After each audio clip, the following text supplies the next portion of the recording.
Hello again. This is Michael Jordan, the Craig of introductions. When I came in here last week, I didn't understand the script. It seemed bland and uninteresting, and I thought, well, this must be for Magic Johnson. But I got called this week and was told that I needed to fly my Gulfstream back to Venice, California as fast as possible. So here I am, Craigers. I had a chance to watch that performance 2 weeks ago, and I gotta say, when you forgot that comedian's name, and then multiple times throughout the show just killed the vibe with your inability to reach for any creative or informative idea on the spot. It was a real monster performance, meaning it was a performance. And you are a monster. I have to say, when you forgot all the timestamps, that is when I knew we had a legendary performance on our hands. Sure. I had 38 points against John Stockton and the greatest NBA child rapist ever, Karl Malone. But that was nothing like pressing a bunch of buttons wrong on the computer and completely derailing the only joy in a blind man's life. That is some glove level defense you are playing there, Craigers. And I respect and appreciate it. And our man who will call this an intro, the Jordan of all intros, the Craigers of all intros. The man who has never once seen the Celtics choke in the playoffs. Although you could set your watch to it. Blind Mike Gear. I like, as much as the next guy, I enjoy pointing out all of Craig's monstrous behavior. I think it's important that we support him on the show and everything and promote the things that he does. Mm-hmm. But it should be, church and state, what he does in his personal life, that should be brought to light, I think. But I don't know if Hackrat should be allowed do-overs. He botched it last week. He didn't pay attention. He screwed it up. I don't think he now gets to come back. Listen, we all would have had a lot of fun calling Craig a child molester. He's a minor attracted person, whatever the phraseology he makes us use is. That would have been a lot of fun last week. I don't know if he gets to do it this week. It doesn't seem fair. Yeah, I agree. He shouldn't be doing that. That's damn right. I'm just saying he missed his shot, Come back next week. Yeah, dust off a Jerry Sandusky intro and come back next week. Yeah, there's gonna be a theme for the next, through Christmas, probably. Yeah. But by the way, I hate to break the fourth wall. I know most of you are thinking, did I turn on Space Jam? That sounds exactly like Michael Jordan. We have a very special guest I want to get to, but in 1 second, we'll get to him. There's some show business I wanted to tidy up here first, and that's that I've been making a goddamn fool of myself for the last few weeks. Oh, it's been brought to my attention by one Justin Trudell that every week on this show and lately on Why You Laughing, I say to the fine folks, please, I beg you, go listen to Rubbed Out. It's this true crime podcast that Craig has been doing. I say all kinds of glowing things about it. I'm very accurate in my description of what the format is. Mm-hmm. I've been making a mockery of myself. The podcast doesn't exist, apparently, I'm told. It exists. Recording episode 3 on Wednesday. When's the last episode that came out? 3 weeks ago. You don't see how that could be a little foolish of me? There's been a COVID outbreak and a couple deaths. A COVID outbreak? Yeah. I had COVID, so week was off, and then there's been a death in the podcast. One of the uncles of one of the show hosts. Uncles? So, yeah. So one of the things has been off. Like, you have these to go people, if I came to you and said, hey, no podcast this week, my uncle died, they'd crucify me.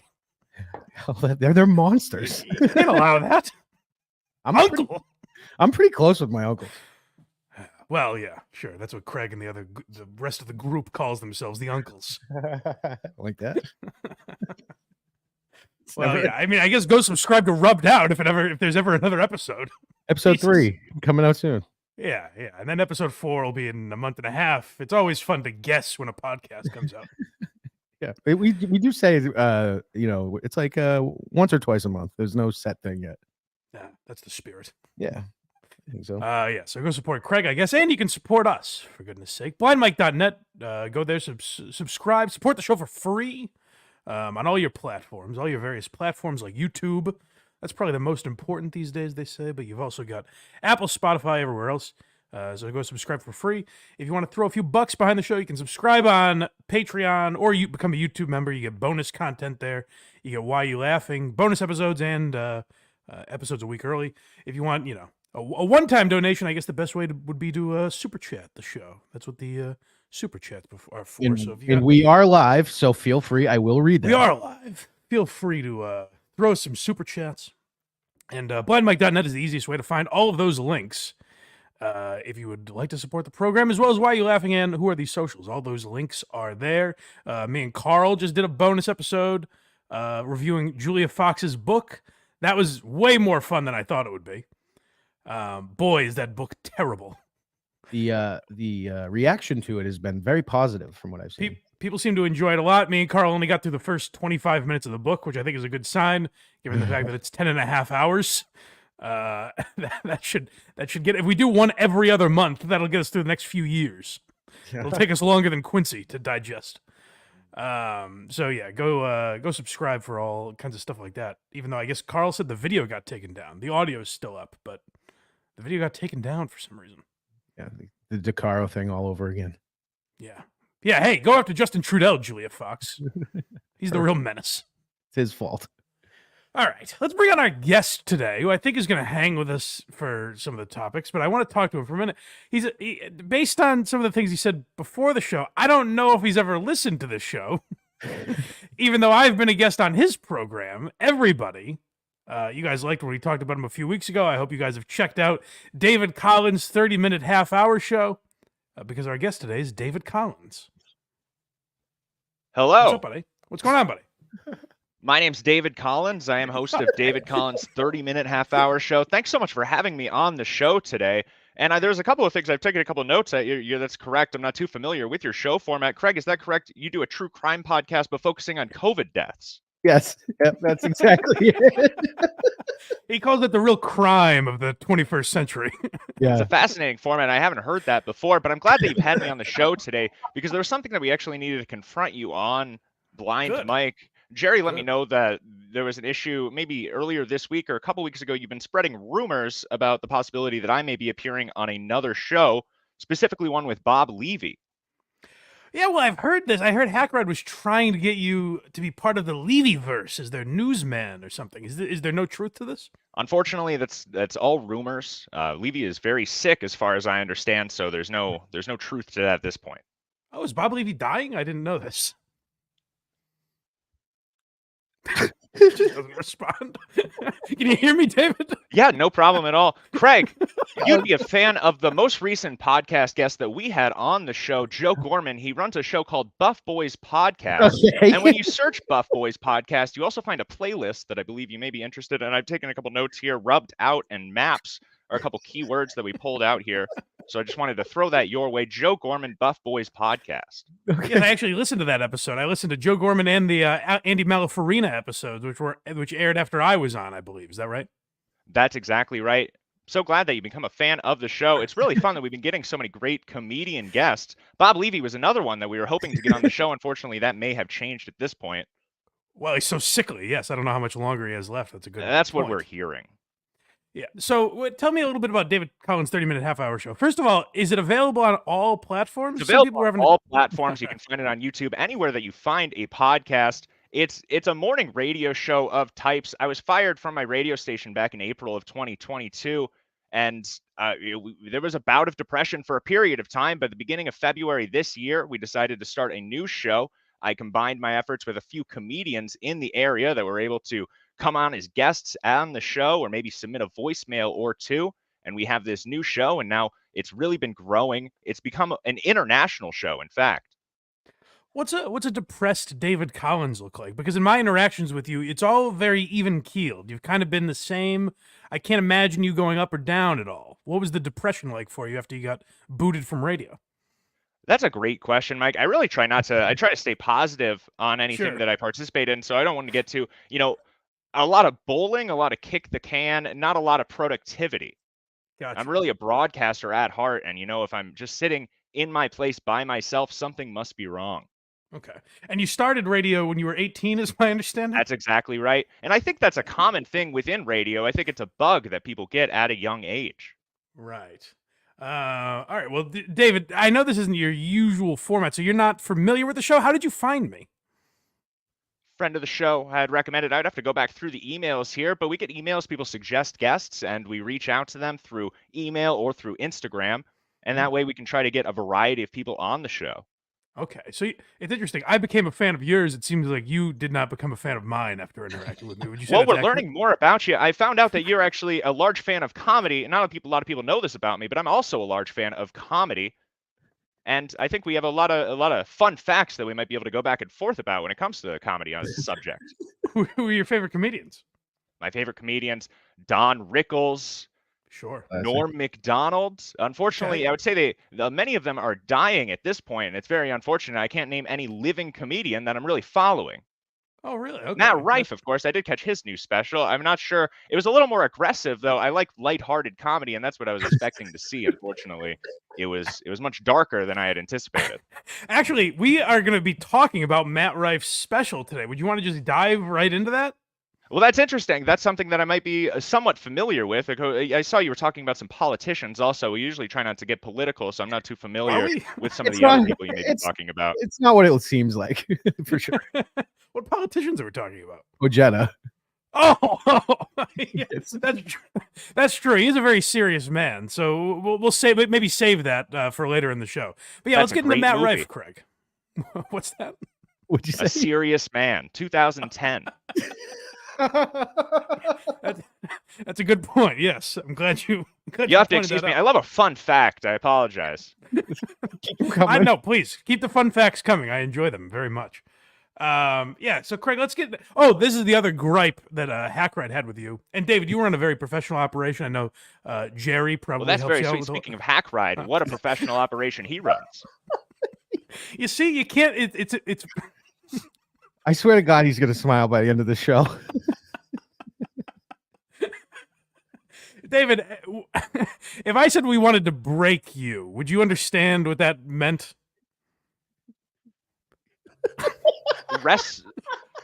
I really, I'm not sure. I would never wrestle a blind man. No. I not wrestle, but like it feels like this is a character to me. Like like Mr. Imus likes to play characters. Is that right? I think that's a common thing throughout radio, where somebody may be more an exaggerated person on air. That's not the case with you, though. I'm not sure. You'd have to ask people close to me, I suppose. Okay. Oh, well, anyways, I was saying, Jerry runs a professional operation, I assume. Hackride also tries to do that, but Craig has been kind of stopping him from doing that because Craig likes to fuck with Hackride. If I can be so bold as to say that.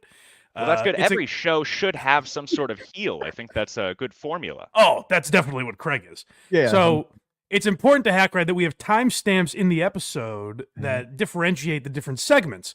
I think it helps the listener because we do like 3-hour shows. Some people don't want to listen to all of that at once. You get to skip around, pick and choose what you want to listen to. But it also helps Hackride, who is going back and cutting clips. Now, what Craig does is purposely just pay Hackride no mind when he makes these requests. And it kind of, stunts the growth of the program here. It can be very frustrating. Every show has timestamps. I haven't Hackride said the last one didn't. It did. I'm staring right at him right now. All right. Well, I was asked to, crack the whip here today. So we're talking about Matt Rife. Okay. Yeah. So far, I've got 3 minutes. We have the Inside Show Talk at 6 minutes 30 seconds. David Collins joins the show. Good. And now, wow, is this all planned out that strictly ahead of time? Yes. Yeah, it seems effortless and it seems very freewheeling, but no, it's all scripted. I see. A 14 minutes Matt Rife talk. All right. Well, we've hit the Matt Rife mark, so let's get into it. Last we left you, we kind of gave Matt Rife special a review, Natural Selection on Netflix, and basically our summary of it wasn't good, it wasn't great, it was fine. It was whatever. It wasn't what we wanted it to be. And Right. it seems like it wasn't what his fans wanted it to be either, because they Right. are in a tizzy over this. David, did you have any thoughts on Matt Rife's special? Have you seen it yet? Well, my thoughts were exactly how I put it before. I expected it to be a much more lighthearted special. It was he was going after the audience, it seemed. I was just there to have a laugh. I didn't want to, we try to avoid the trolls on our show in particular, and it's very easy not to get caught up in some of this internet drama, as they call it. Sure. He seems to not be able to get over it. So you kind of agree with people that say Matt Rife lost sight of who his fans are, because the controversy is Is that what basically people are saying? it seems to be. Basically, if I could, give you the gist. Basically, it seems like Matt Rife's fans are saying that he kind of geared himself towards women. He was a comedian for women, and Right. now this special was sort of an attack on women and femininity and things like that. So his female fans are up in arms because he made like domestic violence jokes and some very offensive things like that, stuff that you probably don't go for. Most shocking to me, it's 2023. You can't say kill yourself in a stand-up comedy special these days. There'd be a line that I would draw. Well, you're a fan of a guy like Norm Macdonald, though, who would make jokes like that, I'm sure. It's a different way. I think it was very targeted the way I would never hear Norm Macdonald telling a story about somebody being on a bus with a lady and him turning to her and telling her to kill herself. That's fair. That's fair. He probably wouldn't be so blunt. So let's get into the controversy here, Craig. What do we got from Matt Rife? Would you like the Access Hollywood story to start us off? Yeah, I think Access Hollywood always sums things up nicely. So let's hear their take on it. After the joke ignited controversy all over social media, Rife took to his Instagram stories to issue a joke apology. Quote, "If you've ever been offended by a joke I've told, here's a link to my official apology. Tap to solve the issue," he wrote. The link that Rife included takes followers to a website selling products described as, quote, "special needs helmets for children and adults." It's very funny. So people were very mad about some of the domestic violence jokes in Matt Rife's special, and he posted what seemed like it was going to be an apology, but instead was a link to helmets for the mentally challenged. David, what do you think of that tactic? I look at it as comedy first, but it seems like you might see it differently. What he's going to offend the special needs as well. So he's really he's going to run into more controversy if he's going through that tack. Well said. I think that might be kind of his angle, though. That's the thing, is he's becoming One sort thing of a I noticed shock about jock. those pictures, I think started dressing differently since the special, though, to try to tame the controversy also. Did you notice that first picture? It appeared he was in a boy band. It did appear that way, yes. Yeah, so this is where Matt Rife gets weird, is because I guess people, the criticism came up that I was mentioning, where his female fans were outraged by some of the jokes and said, this isn't the guy we rooted for. And Matt Rife said, well, this special was geared more towards men, which I think is actually kind of a weird summary of your special, because it's sort of admitting that he's kind of just a marketer. Like, he's saying, this material, I wanted to get the boys on my side. Instead, I've already got the girls, so I wanted the fellas to enjoy this one. It doesn't feel like he's being an honest comedian. It felt like it was a strategy more to try and get the dogs, for us to be like, hey, Matty. Because here's why I think it's a terrible strategy. I'm not like a Matt Rife fan now. I think his response is hilarious. I think it's very funny to basically just call all of your critics retards when they say you were too offensive. But I'm not. David likes that. but I'm not now buying a Matt Rife ticket when he comes to Boston or anything. That's where Now I that think you've he's shown the misfiring. helmets, I'm a little taken aback. Those helmets don't look as offensive as what I had pictured. Oh, yes. What were you picturing? Those helmets are actually very common with youth of all ages now. It helps the brain or the skull develop. There's something about that. But there have been plenty of rumors about Matt Rife actually having ghost writers. Do you think he just has so many writers that he has this towards this genre and this towards this genre, and he just wanted to use all this material that he had purchased? Also, do you think another person might have written that helmet link joke? Oh, interesting, David. This is why I like having David here. He's bringing up questions we're not even thinking of. That's brilliant. That's very possible. I can't imagine a marketing firm being like, I got an idea. Not a marketing firm, but like if he actually has writers, the problem with that is like, won't they just come out eventually and be like, yeah, I guess you could have him sign NDAs or something. But he But doubled I'm down. not sure. too. Have you ever dealt with an NDA? I have not, luckily. No, have you? Fortunately, no. Okay. Thank God. Otherwise, we'd be in a lot of trouble. You can't imagine the things that we've said about. Uh-oh. Oh no, Did we lose David? he froze for a second. I think he's still frozen. All right. Well, hopefully David can rejoin us. I'll back him out first. Oh, did he come back? Is this part of the bit? I never know with him. He's back. All right. Hello, David. That's great. Okay. Good to have you back. So let me play from the special. Do you have the trailer that I sent you from TikTok a little while ago? For the last show? Yeah, for his YouTube special. 1 second. This is where it's hard to root for Matt Rife because he comes off as such a douche. Oh, the his new comedy special thing Yes. where he's with the cops. Okay, yeah, I have that. Yeah. I thought you meant like the actual trailer. No. Here we go. Yeah, so this is like, here's what we talked about a lot is I kind of want to root for Matt Rife. Like we always get the comments, and we put Matt Rife in the title. We always get comments from people that don't listen to the show and just say like, clearly you're jealous of Matt Rife. Anyone that hates on Matt Rife must be jealous. Not true at all. I think he's a young comedian that got famous too quickly and has room to grow. The problem is he always wants you to sympathize with his struggle. That's what he really seems to be angling towards to get people on his side, is the angle of this struggle. And you might say like, oh, he's trying to make a joke out of it in this, but I really don't think so, because he brings it up a lot, how hard he has worked to get where he is today, and it's just not working for him. It doesn't come across the way he thinks it does. So let's see this, a video he made to promote his new YouTube special. I'll be back for sound check. He's jacked.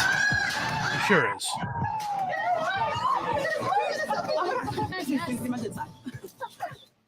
Matthew Rife. Finally found you. Hey, dude. Oh, how the fuck are y'all doing? Why'd the algorithm choose you? What? What makes your comedy so special? Why do people think you're funny? I heard you got lip filler. I heard he got jaw surgery. I heard he gay. He gay? Yeah, he in gay shape. Yeah, man. Right there, like he's referencing his last special. I hate that. That must be the charge. But it seems like he's gonna be like self-deprecating here, and just he's trying to be. I think he's trying as best he can. Obviously, he's a handsome kid. He got successful very quickly, even though he says he didn't. He got very successful very quickly. So I understand him having an ego, but this is him trying to be self-deprecating, I guess. Y'all literally took it. That can't be protocol. Evidence. What am I even being charged with? You're being charged with impersonating a comedian. You're selling out world tours, but your comedy sucks. Everybody knows they only go into your shows for those straps, those tattoos, and them cheekbones. Eyes. Yeah, I don't trust them eyes. They change in the light. Yeah, with your fine ass. The jig is up, Matt Rife. Time to come Gay clean cops with is who you always really funny. are. No, it sounds like y'all don't know me at all. Like y'all don't know about the 12 years I've been doing this. God damn it, Matt! That's not a long time. No, especially when you're what? When 28. When this was filmed, was he maybe 26? Yeah, he was a child when he started comedy. That's not a long struggle that you went through. Fuck it. Joe List is one of the funniest comics on the planet. He's been doing it for 25 years. His special got demonetized because he said the C word in it. Fucking like Big J Okerson, another 25-year veteran, has watched everyone he came up with skyrocket past. He was friends with Kevin Hart when he started. That's right. Everyone's blown by him. Doing it for 12 years and becoming the most famous comic in America is not a long struggle. It's so frustrating to hear him keep regurgitating this message of like, 12 years, guys. You don't understand. That's not a long time for a comedian to find his voice. Well, I was wondering why there was no mention of the crowd work throughout that sketch, and that's probably because once he says 12 years, you realize that he's just counting talk in the hallways of middle school as part of his comedy career. That's probably true, David, but actually we're getting to the crowd work is definitely mentioned. Don't you fret. Well, that's my all I'm friend. looking forward to. You'd think that I thought this was all a build up to his final line of the special, and that was actually what that was referencing. It would have made a lot There's more a little sense. bit of that. Let's hear a little more. Love to. Nights I put into editing videos that I'd hope somebody would watch. You know, sometimes the way somebody looks doesn't depict who they are on the inside. You trans? I'm not trans. I'm a comedian. See, like, it's him trying to be self-deprecating, but the joke's not about him even. Like, the joke should be shitting on him for taking himself so seriously. The jokes are all every punchline is that's how pretty I am. Yeah, but you see what I'm saying? Where it's like, oh, this 12-year struggle. You would think the punchline would be, shut the fuck up. you haven't done it that long. Instead, it's a trans joke because he's edgy. Don't forget how edgy he is. Remember? It's beautifully shot, though, and I'm wondering if there's a deeper racial element here now that I'm watching it closer. You think so? You think it's more of a commentary? There must be more thought behind it than what I'm seeing on face value here on the first review. You would think there would have to be. But let's keep playing. Maybe we'll get to I love this chief real officer, message. though. It's doing good. That's not even true. Have you been to a show? Nah, Let man. me back it up a smidge. I'm not trans. I'm a comedian. Barely. All you do is crowd work, man. That's not even true. Have you been to a show? Nah, man. I seen everything you got online. That's what I figured, man. Where are you from? I'm from San Francisco. I love the Bay Area. Oh, yeah? Where'd you meet these guys? Oh, well, I mean, this is my cousin, and we met in basic. Yo, he doing it right now. He crowd working you right now. That's not bad. That's kind of funny. That's crowd funny. work thing is just a thing I like to do for fun. For me, it's fun for me. If you want to see what else I do, I have my 3rd hour special coming out November 15th on Netflix this time. On Netflix. The real deal. Yeah. Okay. You know, I love Netflix. Yeah. Boom.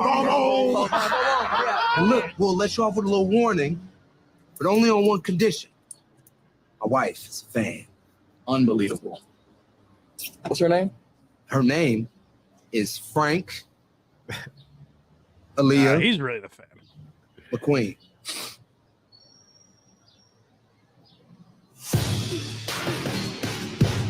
Yeah. Okay. So, like, again, the joke, he's trying to be self-deprecating, but it's still like, hey, I do so much more than crowd work. It's like, no, just like, if that's going to be your angle on it, is like, hey, you should respect all the great things that I do, then maybe just leave it alone. Don't even address the criticism, because you're not addressing all the praise you've gotten. Right. You're selling out, $800 tickets in fucking stadiums around the country. You're not addressing how successful you are. You're just addressing the people that criticize you. So you can't really have it both ways, Now, could I get your two's insight? We've asked plenty of guests on my show, David Collins' 30-minute half-hour show, about whether or not they're planning on releasing a special on YouTube. Now, a few years ago, as somebody who's not paying too much attention to kind of what's happening in the scene, it seemed that everybody was releasing their first special on Netflix and then later releasing it on YouTube. And he's done it the opposite here. Is Netflix such a reputable source that people say, oh, now it's a real special? Yeah, I think there's an element of, like, there's prestige to Netflix, kind of the way HBO used to have it, where it's like now you're advertising to a base that doesn't necessarily watch comedy. I think on YouTube, like, when Shane Gillis puts out a special on YouTube, all his fans are going to go watch it. And then maybe it gets to some other, similar people that don't necessarily know Shane, but watch similar things. It'll get to them. On Netflix, it's getting to people that don't even know his name, that have never listened to Rogan even or whatever, that are just looking for random comedy specials. Well, I guess that makes sense. It's interesting as somebody who only started on TikTok and Instagram as far as I follow there, and I believe he was on some television shows. So I'm not sure what audience he's left to hit. Yeah, so do we also, there's another TikTok I sent you, Craig, the woman that was outraged at Matt Rife. Do we have that? Sure do. Yeah, so let's hear this. This is, I think this better outlines the criticisms from his special. Because again, what's weird is they start attacking Matt Rife's humor. That we just watched a trailer that he put out for the special. He's not pretending to be hilarious. I don't know. He hasn't misrepresented himself as the greatest comic of all time. I don't know if it's just me, but I feel like Matt Rife is about to enter his F around and find out era. I wasn't sure what to watch yesterday, and I saw that Matt special was in the top 10, and I've seen a couple of clips from his social media, and he seemed pretty funny. Let me tell you, I didn't last longer than 3 minutes. If this man thinks this opening joke is funny, Hold on. When he's What a great sample size that is. I know, right? I saw one TikTok, which was, probably a minute long. So then I allotted him 3 more minutes of my time. And now I'm going to make a video crucifying the fucking kid. And correct me if I'm wrong, is there not a sketch at the beginning of there couldn't have been 3 minutes of material? There's a message in his other special. His Netflix special actually just starts with comedy, believe it or not. Right. So luckily, it gets right to the jokes. last longer than 3 minutes. If this man thinks this opening joke is funny, I'm sure I'm not the first one when he's disappointed in less than 3 minutes. Oh, shit. That's a well-done joke. Because she didn't like Matt Rife's special, he probably creams his pants a lot when he's with a woman. That's right. Yeah. Been funnier than his opening joke. The hostess who seats you at the restaurant had a black eye. A full black eye. It wasn't what happened? Yeah, it was pretty obvious what happened. But we couldn't get over the fact that we're this is the face of the company? This is what you have greeting people? And my boy who I was with was yeah, I feel bad for her, man. I feel like they should put her in the kitchen or something where nobody can see her face, And I was yeah, but I feel like if she could cook, she wouldn't have that black eye. Not only is domestic. Hold on. It not a terrible joke, kind of a street joke, really. Right. You know what I mean? It's more. It was a little easy. If you want to go after it for something, maybe make it that it was kind of an easy joke that's been done before, but not the most holy shit. It wasn't unfunny, but it also wasn't I didn't hear that joke and think oh, his fans are gonna turn on him. That seems like perfect Matt Rife, where it's edgy for TikTok, but not crazy. I can't believe he just said that. I'd be worried he was going to tell the waitress, "You better not spill my coffee." You're damn right, David.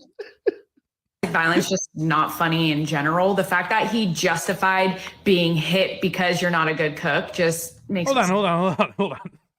This feels like an argument from 8 years ago, but he's not justifying it. He's making a joke about it. It's just, yeah, I know that'd be great. That's like the Nanette method, but I got to be serious during this. It feels like they brought us back in time to have an argument that we've kind of settled on comedy because Matt Rife's audience is so young that they haven't dealt with a controversy like this, where they're wait, the guy we like just made a domestic violence show? We can't support him. We've been trained not to allow that. They get very confused because their people never push those boundaries. So if you like edgy comedy, you would watch Matt Rife's special and say it was kind of bland. And if you like TikTok comedy, you would watch Matt Rife's special and say, "Oh my God, this man is Lenny Bruce circa 39. I can't, the things he's saying I can't handle." Get pushing the envelope in comedy, but it was just not funny. And it's wild that his team let it through, knowing that his audience is primarily female. Apparently, he put out that's such a funny way to live. First of all, to like a comedian and assume his team is making all of his decisions. You know what I mean? Yeah. Well, it does seem that his audience agrees. They don't accept it. It seems that his audience is happy knowing that the material is only going through him and not originating from him, and they just want to see material that they enjoy going through him as a vector. It's almost I think the reason part of the reason Taylor Swift has so much respect is now, that who we're listening to right now? No, this is a different lady. Okay. Taylor Swift writes her own music, so I think people consider her an old school, a real musician. Whereas basically what this lady's saying is I kind of like Matt Rife because he's got a team behind him, and they shouldn't have allowed him to do this. That's what's weird is the people that like Matt Rife, and this is what I've been saying. I was really TikTok ladies. I was warning you, and you all called me jealous and a pig.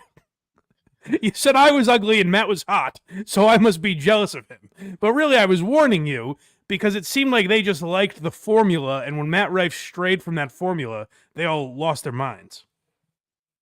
This was created for men, but he's gotten to this point because of his female fans. So the fact that his team let him do this, I'd be like, okay, I get that you really are craving male validation, but your audience is female and this is not going to land with him. I don't know if I'm overreacting, but I'm surprised that the execs this is like if Shane Gillis does a special called One for the Girls and he just talks about The Bachelor or something, I'm not going to then tweet at him and be like, what, Shane, I bought tickets to your show. What are you doing? You're not allowed to do this now. You do what I want because I supported you. It's such a crazy, needy, childish, selfish reaction to criticize Matt Rife on this scale because you didn't like this. You individually didn't enjoy the jokes in this special. That's such a selfish mentality. I think in a lot of ways we've gotten past that, which is why I found this particular controversy so interesting because it felt very old. It felt like something we've done over and over again that I kind of thought was dead almost. People being like, "Can you believe you said this?"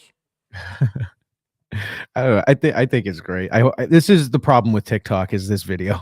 I think it's great for Matt Rife. So literally, Yes. another reason I want to talk about this is, the skirt has all these liberal friends that well-meaning, but they'll exactly they'll pose this type of argument to me where they're like, "Well, Matt Rife, all his fans are women, so how can he start his special with a joke about domestic violence?" And my answer is just like, that's what he decided to do. I don't know. He wanted to. He tried something else. That's a joke that he wrote. You don't have to continue watching his specials. You could be like, "Oh, I'm not following Matt Rife anymore. I'm not going to his shows. I'm not buying tickets, anything like that." That's fine. But to say he shouldn't have done it or shouldn't be allowed to do it or whatever they're trying to say here is such a selfish, childish form of behavior, I think. I don't know if I'm overreacting, but I'm surprised that the execs at Netflix even let this through and thought it was funny. The guys that let Chappelle do specials? Yeah, right. I don't know. Right. Can you believe Netflix allowed this? Maybe the only one who didn't cook here. And it's probably going to lose some female fans. But have fun with your new incel fans. I don't know. Have fun with your new incel fans. We're the incels, I guess. Waka waka. Yeah. I don't You know, So not to give her too much pushback, but I'm not sure if many incels are involved in domestic violence. that's a good point. That's actually a great point, David. Yeah.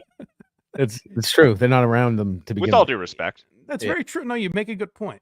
So yeah, I don't know. But that's the weird thing is, actually, I just before we did the show, I just watched Chad Daniels' new special. It was not bad, but he has a joke in there where he says, "No one's actually been canceled. We just shift their audience. Like it might not be the audience you want, but people are still showing up at the shows." Meaning, like a lot of people that get canceled have sort of now like a right-wing fan base or something, like people that are for free speech or all that, even though that's not necessarily what that comedian intended to be.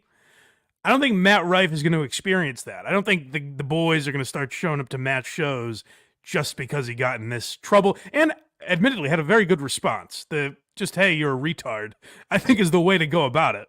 But I don't think he's gaining fans on this one, unfortunately. I think what he is gaining is maybe just less heat online from the assassins. From people like us, dummies like us that are like, "Can you believe this guy's popular?" Yeah, that's we'll probably go easier on Matt Rife now, and not literally us, but I just mean shows like this that talk shit about Matt Rife. Correct. That's what I think. I think that's a win for him. Yeah. Just kind of Matt Rife. I think I don't know. The helmet thing was funny. I think that's actually funny. I think that's a great response. That's, I think, how he gets respect. Even the tweet that I sent you that had that Access Hollywood piece wasn't Ian Fidan's tweet where he's like, "Hey, fuck everyone. I like Matt Rife." Yeah.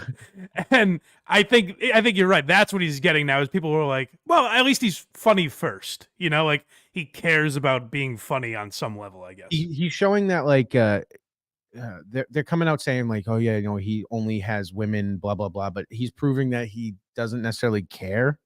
I think he wants to be a comedian more than a lot of people realize. Correct. That's what I was trying to think of. Yes. Yeah. Exactly. I think it's not necessarily he's just doing this so he gets romantic comedies and then becomes a big actor. I think he genuinely wants to be a comedian, which I think some people were surprised by. And I think, judging by that trailer we watched, I think he's going to go the route of movies, and he won't be a comic for much longer. I'm surprised he's not already in a I romantic believe comedy. he's filmed a movie where he played Dracula. Is that right? That was this year. Oh, is that right? Is that true? 1 second. I don't know if you're setting us up for something, David, but He might be. Not a lot of people know that. I have some friends in the industry. Maybe this didn't just take off here, but not worth looking up. But I do believe that is the case. He plays Dracula in a movie that was supposed to be released, and it's a Dracula that does crowd work, as far as if I recall. Craig, are you? Don't Suck is the name of the movie. Right. Directed by R.J. Collins. It stars Jamie Kennedy, Matt Rife, Ellen Holman, Russell Peters, Carrot Top, and more. God damn it, David! You've given us an assignment now. We have to do this on Patreon. Oh, there's a trail. There might be a trailer. Hold on. We have to do this all right now.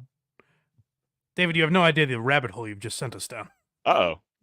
You have no idea. Let me make sure this is the right thing before I play. Jerry really wanted, he must have come up with that helmet joke while getting his perm. Wait, will we ever get to see Jerry? Could we have Jerry on the show at some point? Not with this last haircut. He'd really like to stay off camera at least. Okay. But maybe they could find some clips of him are on our Instagram, DC 30-minute half-hour show on Instagram. You can find many clips there of different things that we've done all year. Okay, guys, go follow David, for goodness sake. I hear your I noticed you got the Blind Mike bump a little bit. You got a few more people checked out the last couple episodes. That was very exciting to get a brand new type of audience there, and people have been very warm. There was even some people wishing me, David Collins, happy Thanksgiving in the comments on Thanksgiving Day. It was very sweet. That is very nice. So I have this. This is Don't Suck. Yep, it is a. He's right. It's about comics who are vampires. Is it real? Is it a real movie, or is it a joke? It looks real. We can find out right now. Let's watch the trailer. Let's do it. Take a look at the kid that I'm sticking on stage next. Why would I ever do that? You've seen people bomb. This kid next levels it. I am a vampire. I'm neither Team Edward or Team Jacob. I rooted for the sun. He was so scary, he scared the laughs away. I saw you in the back. Oh yeah, I was the guy who laughed. Thank you for that. You ever needed an opener? What's up? I have a commitment for you to open up the brand new Russell Peters special. Pick an opener, and one's going to be appointed for you. If you take me, I will pay. Why is Russell Peters allowing himself to be a part of this? He's the richest comedian alive. Good guy. You could learn. He's one of those guys that actually tries to help everyone around him. Is that right? That's a vibe I get from him. They seem to set it up as if somebody else will be playing Russell Peters in the movie. Oh, interesting. I think that was actually him, though. Okay. What? How to hang upside down? I once joined a doomsday cult. By the time I got there, everybody was dead. This feels like a Funny or Die sketch or something. It seems like it, but it's Is it a real movie? Filmed like it's real. I'm gonna hit play and look and see where I can find how to watch this. Okay. It's not a routine. I mean, the glowing eyes, contacts, the teeth. It's an odd lifestyle choice, but hey, you think it's. But dude, you turned into a bat! Dude, you're amazing. Where'd you find this kid? Only fangs. Oh God! Oh my God! Dude, this is real. This is real. Twilight, don't do this. Where is it streaming? You killed a guy. I'm looking right now. It's on IMDb and shit. Oh, is it not out yet? It might not be out yet. Oh, David, you've given us an assignment. We're gonna have to watch this now. I can't tell you how much I'm looking forward to this movie. Yeah, I mean, same. I guess we should finish this. How much time is left in it? 30 seconds. Okay, let's wrap it up. And drank his blood. That's crazy. Do you have any idea what it's like to be emotionally dead inside? Have you met me? I'm a comedian. Oh, nice burn on the craft. I just think it's too bad. Certainly Carrot Top was the second choice to the amazing Jonathan in a role regarding a prop or magic comedy set, and Does it's he listen only or not? I can't tell. it's too bad. Does he pay attention to Blind Mike or not? I have no idea. I can't tell. So this is your first time interacting with this program in any way, other than when you had me on, right, Devin? Well, unless you've had a guest co-host that I've missed. No, I don't think we have. Nope, I don't think so. Interesting. He's a tough Right. nut This to is the crack, first this guy. time that I've been on this show, or really any show besides my own since my firing last year. So it's very exciting. Oh, is that right? You haven't done any other? You should. I think he'd be a good guest on Hack Ride's show. I know he seems quite fond of you. I think he'd fit well in this world. Well, you may be surprised to hear there are some communications back and forth between Hack Ride Studios and our team. So we are working on something coming up, very possibly by the second week of December. I mean, at that's the beginning of the show. You called me a liar for suggesting that, didn't you? Well, it was certainly rumors that you were spreading, regardless of the truth. And Everybody be can honest, gamble. it's the least surprising thing I've ever heard is Hack Ride's reaching out. No, that'd be a good fit, I think. Yes. All right. So next we're talking about Luis J. Gomez versus Opie. David, does that mean anything to you? Do you have any interest in this subject? I have very little interest in that subject, if I'm being completely honest. Do you want to stick around for it, or do you want to head out? I may just view in the background here. Thank you so much for having me on today, Blind Mike and Craig. Everybody, check out David Collins' 30-minute half-hour show. It's everywhere that you can find shows. Of course, it is a bit of an interview show, but we do talk a little bit about what's going on in my life also. All right. Well, David, yeah, if you do hang out, you can hang out, watch the rest of the show if you want. If you want to pop back in, just message Craig and we'll Now I throw see you there's back a on. private chat here. Is there Exactly. is there a YouTube link or somewhere where I can watch this? Well, you can watch live Blind Mike Project on YouTube, as a matter of fact. Perfect. All right, so go watch us live, buddy. All right. Well, thanks so much for having me. Message the private chat if you want to jump back on. Yeah. All right. Yeah, everyone go subscribe to David Collins' 30-minute half-hour show, DC 30-minute half-hour show on Instagram. Follow David. He's very funny. I don't know. Is he still on? Yep. No. Do I leave? I'm not sure. That's up to you, David. You can leave if you want. You don't have to. Oh, I understand. All right. Boy, I gotta watch that Matt Rife special again. All right.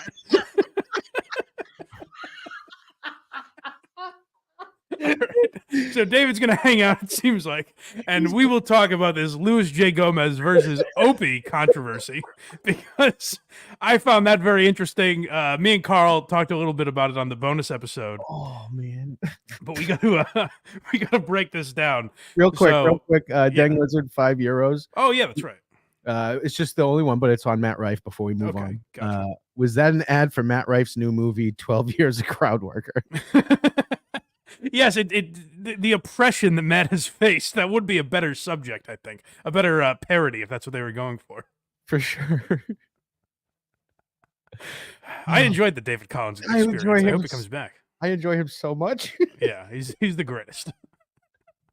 So let's talk about this Luis versus Opie stuff. If you guys haven't seen, I know a few shows covered. I heard Carl talking about the other day, but with the Thanksgiving break and everything, maybe you missed it. So let's refresh people's memories on Luis versus Opie, because basically it starts because someone reaches out to Luis, and this is something we've talked about before, where essentially Luis is just spotting a nerd, like someone who's a cornball, because they're attacking Luis by using Opie's name, saying, "Oh, you're the Opie of this show," which is kind of a lame, like, dated reference, and it actually exposes that person that's going after Luis as much more of the cornball than Luis actually is.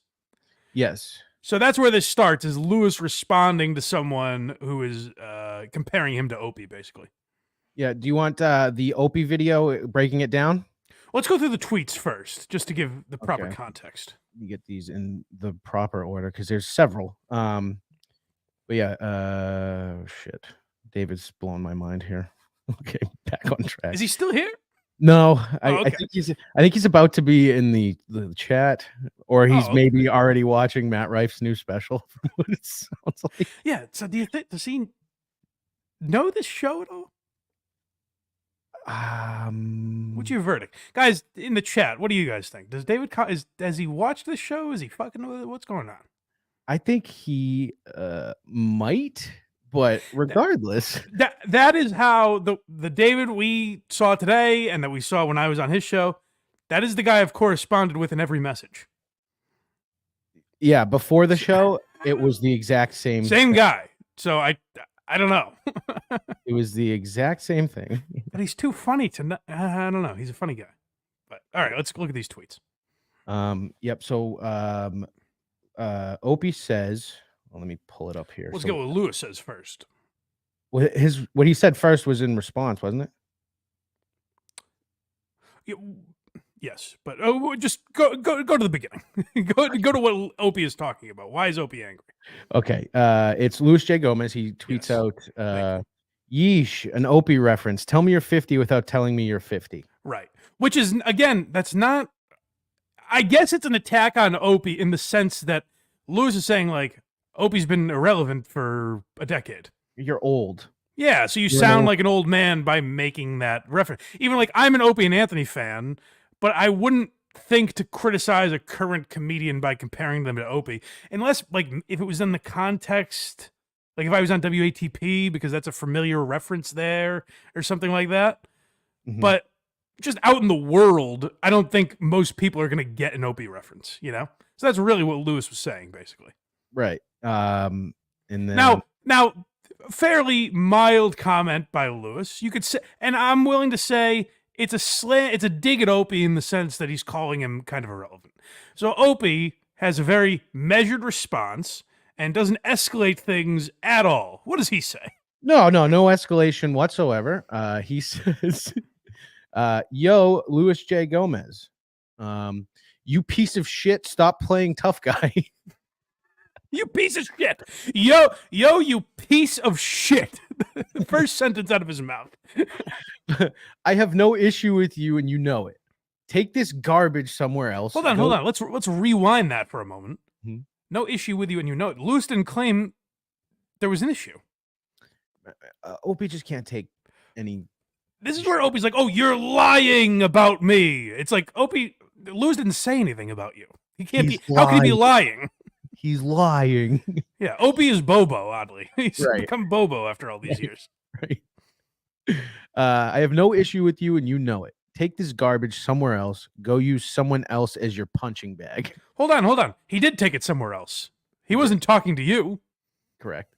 He was just on his Twitter responding to someone. That's where he took it. He didn't bring it to Mr. Hughes, I've got a message for you. Rattlesnake here. It's an overnight from Luis J. Gomez. Opie's a hack. Stop. Yeah. And then he says, every time you saw me, you showed me nothing but respect and, all caps, have invited me on your show numerous times. Yeah. To which I believe Lewis's response was basically like, yeah, I'm a nice guy. Like, I'm polite. What do you want from me? Okay, so there's a lot here. I sent Craig a few. Mm-hmm. It's a little hard to follow just in the sense that they keep quote tweeting each other so that their followers join in and say like, hey, fuck you. I've been there before. I know the drill. Right. But the response to that from Opie from Lewis was the part that really set him off, I think. Yes. Which was Lewis says, LOL, Opie, you really are the thin-skinned pussy they always said you were, huh? I mean, I don't necessarily consider Luis J. Gomez a wordsmith, but boy, did he sum that up beautifully. Beautifully. Like, legitimately, that is... So someone sent Opie that tweet. It wasn't directed at Opie or anything. I'm not saying he's searching out his name. Someone probably sent it to him. But to immediately... to not, like, if Opie said, like, hey, whoa, what the hell is this? Like, I thought we were buddies. Why are you making fun? That I would be like... Yeah, that is a little weird. Why is it? Because it seems like Lewis is shitting on Opie there. Why is he taking a shot? I would get Opie being like, where's this coming from? But to jump immediately to, oh yeah, you piece of shit. Like, this is what I say this all the time, where it's like, it's hard when someone calls you sensitive, it's hard to defend yourself because if you say I'm not sensitive, it's like, see, we got you. He is sensitive. But Opie's leap is, don't listen here, you piece of shit. Your special's not even funny. He has a brain aneurysm every tweet. Every time someone goes after him, and this is classic Opie, where back in the day, and I know Anthony's talked about this a lot, but you'd have like Voss and Bob Kelly and Patrice and Bill Burr and these Colin Quinn, like these legendary ball breakers. This is what these guys are known for, is shitting on each other. Mm-hmm. And you have him calling Anthony a racist pedophile, and Norton this deviant and ugly, and all that. Voss is a moron. Bobby and Patrice are fat. You have him attacking all these like personal things, and then Voss will turn to Opie and say that his shirt looks gay, and Opie will be like, "Really, Voss? Really? You want to go there? Really? Okay, I guess we're bringing things up now." And it's like, Jesus, man, why do you bring it to that level? That's where you want to go. Oh, that's where you want to go with it. Yeah. So this is what he's doing to Lewis now. So let's hit. They go back and forth. Let's hear a couple more. Opie says, not a fan of phonies that play it one way when they see me and talk behind my back. P.S. Your special is really bad. And this is where we get stuck with guys like Opie. Behind my back. Lewis has 120,000 Twitter followers. Mm-hmm. That's not behind your back. Like saying something on a podcast or saying it on Twitter or Instagram or anywhere else like that. That's not behind your back because they're doing it with the assumption that you might see this. Correct. And especially particularly if you follow them. And Opie will see it. Opie will definitely see it. But just like Lewis in general, he has enough followers. Like he's always getting into fights like this. So sometimes I'll scroll past it. But even if I do that, 10 people sent me this where they're like, oh, you got to cover this, Right. So, like, I imagine to Opie, it gets to him much quicker. So it's not behind your back. That's where Opie always, like, everyone's out to get him. There's this sinister plot. Like, everyone, and where Lewis is vindicated in all this, he's basically this all started because Lewis basically said, you're making an Opie reference and Opie's irrelevant. So it shows how silly you are. Exactly. Opie's response, until Lewis tweeted it out, had like 500 views. Right. So, was he wrong? I don't know. If the guy that created the Opie and Anthony show is getting less views than us on videos, yeah, that's not good. Like, isn't that kind of true what Lewis is saying then? Like, are you that angry because it maybe touches a sore spot? Is that possible, Opster? The value in the name Opie and Anthony is clearly the Anthony side of the name. I would think so, but to be fair, mm-hmm. a lot less people are watching Anthony's stuff now too than 10, 15 years ago. I mean, he tweets out though, and he's still getting like crazy engagement and numbers and stuff. Yeah. Well, he's also saying some controversial things. Yeah, sometimes. No, I'm not arguing whether or not Anthony's more talented. I think that's clear. But I'm saying together, that brand together was what made it popular. Correct. There's no doubt about that. You needed Opie for sure for that show to be what the episode we just put out of Why You Laughing, and I think I just saw someone comment this that I think kind of summed it up beautifully. And I assume we recorded that one so long ago. I assume we touched on this in the episode, but shame on us if we didn't, because I've always said that Opie had a talent. Yes. No, we definitely talked about that for sure. Norton and Anthony were non-confrontational guys. Correct. Particularly in the radio. So, like, they're not going to call out, E-Rock for being lazy or not. They might make fun of him if it comes up, but they're not going to drag him in to berate him for not doing his job. They're non-confrontational guys. Opie reveled in controversy. So if there was something going on behind the scenes, if something doesn't smell right with Tucker Max's book or whatever, Opie's going to bring it up. Now, part of that has been exposed because Opie's less funny than the other two guys, so he has to rely on shock jockery. So there is part of that, but I also think it's a skill that Opie had. I don't think saying Opie's less funny than Jim and Anthony isn't an insult. Those are two of the funniest guys ever on radio. Correct. You know what I mean? Like, it's just he should have been the straight man. Instead, he became the sensitive, bitchy one. Which was also fun. Sure. In its own right. In its own right. So yeah, he says, not a fan of phonies that play it one way and then see me and talk behind my back. P.S. Your special was really bad. Lazy comedy relying on really dirty material. Go back to your circus tent. Now, it's interesting because I don't agree. I like Lewis's comedy, but I think that would be the criticism of it. Mm-hmm. You know what I mean? Like if this was Debate Club and I was against Louis J. Gomez, those would probably be the arguments I would use.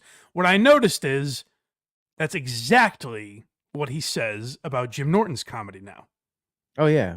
It's interesting that that's just everyone that Opie doesn't like is a wannabe edgelord that isn't doing it up to Opie's standards. When in reality, I don't think Opie watched Lewis's special. No way. There's the odds that Opie just watched it randomly, because Opie doesn't keep up on that stuff ever. You think he sat down for a half hour and watched Lewis's special? I think there's enough comments that he could have looked at them and been like, "Oh, people didn't like it." I think that's Lewis's persona too that he puts out there. That he like Legion of Skanks, the most offensive podcast on earth, or whatever. I think if you've never listened to 1 second of Lewis, you know that the area to hit him would be, you know, fake, edgy, shocking, racist, that sort of shit. Right. And Lewis responds to that with, Opie, you created something that people cared about 25 years ago, and you have not created a single thing that anyone has enjoyed since. Boy, Lewis is hitting a lot of bullet points here. Yeah. This is a good one. People use the name Opie as an insult. Think about that. You're irrelevant trash. Thanks for watching my special. I, like most others, have not watched anything you've done in a very long time. Yeah, unless you're Carl Hamburger. Yeah, you haven't watched much Opie. The only people that have watched Opie are people that are watching the clips that Carl pulls for us, you know? Right. And Lewis is right. That's where I'm saying, like, Opie's insult to Lewis is kind of this generic thing that anyone could have pointed out. And then Lewis really pinpoints the sensitivity that has haunted Opie for decades now.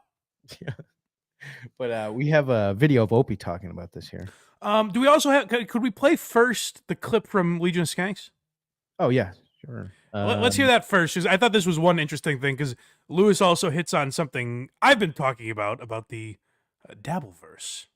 At all, because it's like Here's the thing. I don't like all the shit that like Kevin Brennan and Shuley and all these guys that they go after each other on Twitter. I hate it.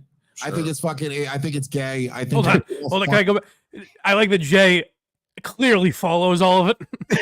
Dabbleverse. Oh no, you're saying it's gay? Yeah, no, totally. Those guys are gay. Imagine wasting your time with that. Yeah, I'm not on that subreddit every day. Gay as hell.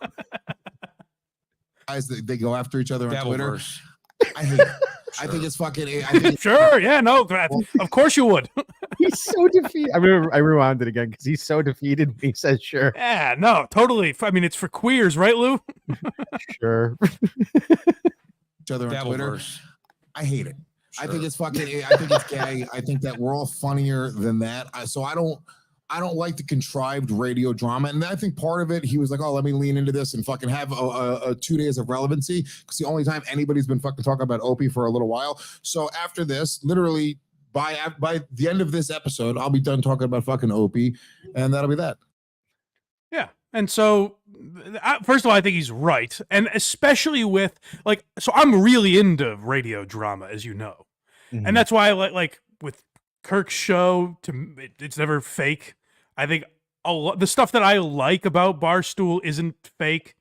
I think even the stuff with Carl, like Carl versus Stuttering John, it's not fake. You can say John gets very repetitive, but like it's not fake. You know, like John literally would try to get Carl taken down, so eventually Carl just started responding to it. That stuff's not fake. What's fake is Kevin Brennan is friends with Bob Levy, and then they're arch rivals, and then they're friends again, and they're on each other's show, and then Chad pops in, and then we hate Chad, and then we like him again, and then we try to get Shuley taken down, but Bob is on Shuley's show, and then Bob's on Kevin's show. That stuff, to me, gets very corny. It's them trying to do, oddly, what Opie and Anthony did very well. Again, something that I didn't find fake. All right. So it's them trying to emulate that. But what's interesting about like Lewis's commentary here, even whether or not he meant it this way, to me was very meta, because I took a lot from it, where it's interesting in the sense that Opie had a large hand in creating all of this. I mean, Howard Stern, I would say more so, but I think the Opie and Anthony show was more real than the Howard Stern show. So Opie can take solace in that. And yet now he is devolved into getting into this fake drama where like Opie is mad at some nothing comment because he knows while he says like Lewis is irrelevant and all this stuff, he knows that reacting to Lewis gets him way more buzz than anything else he's tweeting out. Right. So yeah, we just played a 30-second clip from Lewis. Opie, I assume, had the same, again, measured response. There is another clip from that show. This was interesting. I almost forgot about this. Yeah, the blacklisting thing. Yeah, so to mention Why You Laughing Again, we talked a lot about the in the Howard Stern versus Opie and Anthony episode, which did very well. Go check it out if you haven't yet. But people seemed interested in the aspect of Howard silencing Opie and Anthony. And that's what like made me more of a fan of Opie and Anthony than Howard, because it seemed very phony of Howard to beef this guy for free speech and everything, and then literally put a gag order on another show. Right. Well, as often happens, we become the things we hate. And we knew what a thin-skinned pussy Opie was. And there have always been like rumors like this. I just thought it was interesting to hear Zach Amico actually talk about something that seems he's not getting a lot of pushback on this. It seems like it absolutely happened at SiriusXM. Oh, look, he's a crazy We talked about it on the show. He's a You know what I crazy mean? person. Like- And he's also like always kind of had a thing. Like, for instance, say if me and Lewis had done a ton of demos for SiriusXM, and then someone took us aside and said I had to stop talking about Opie because he heard about it already and hates me. Yeah. What's that? Okay. It was true. What do you want me to say, Zach? Yeah, no, me and Lewis did demos for Sirius like 10 years ago. Yeah. When we started Real Life Podcast to make it a Sirius show. And I made an Opie joke on one of them. And I was taken aside by a producer to say he heard about it and to don't do that shit because he will blacklist you. Jesus Christ. So I assume that's E-Rock or Sam. I would imagine. Yeah. Right? Mhm. Maybe someone we don't know, but those would be my go-to guesses. So literally, and this is 10 years ago. If Opie's still at Sirius, this is like 10 years ago, basically. And that means Lewis and Zach are like very new into comedy. Opie and Anthony was still on the air, not just Opie. If Opie and Anthony was still on the air, this is 10 years ago. Yeah, and that's crazy that Anthony would. He must not actually known. He wouldn't give a shit. I'm sure. My guess is, with the little I know of Anthony, my guess is he heard that, rolled his eyes, and was like, "That's Opie, but that's not worth getting into with him," you know? Right. So yeah. So these are young comics trying to start at Sirius, and because they made a joke about Opie went to management and said they shouldn't be allowed to work here. They shouldn't be. That's Like- crass.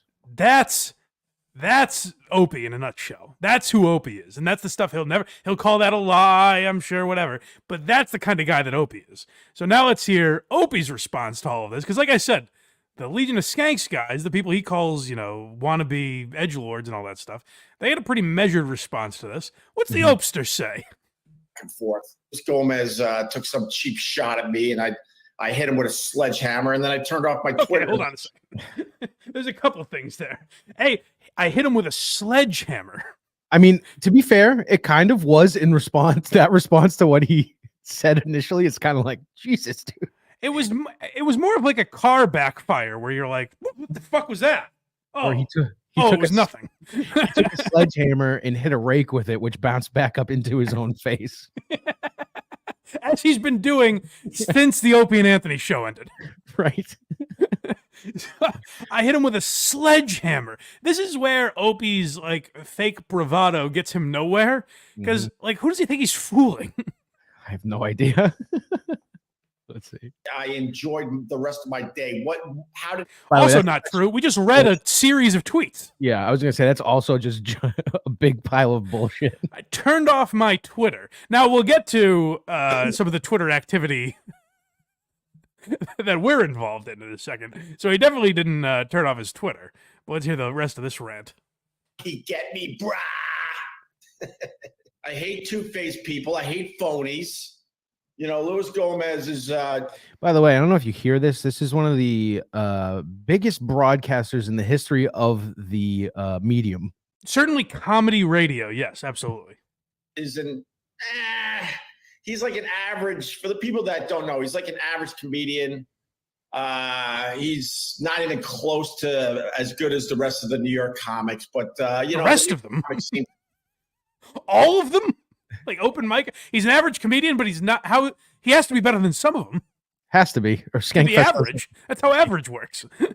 But what they kept pointing out on Skanks, I think Big J was the one saying, like, when you hate someone like that as passionately as he seems to, like when you're this angry, I mean, you're at least 2 levels above whatever they're claiming you are. Mm-hmm. So they're like, he thinks you're pretty good. Yeah, right. If he's insulting you, saying he's average, he's like not bad. If you were actually nothing, he wouldn't even waste his time responding. Exactly. He's a very good promoter. He does a very good job with Skankfest, but he's not really a great stand-up. Hold on, Opie.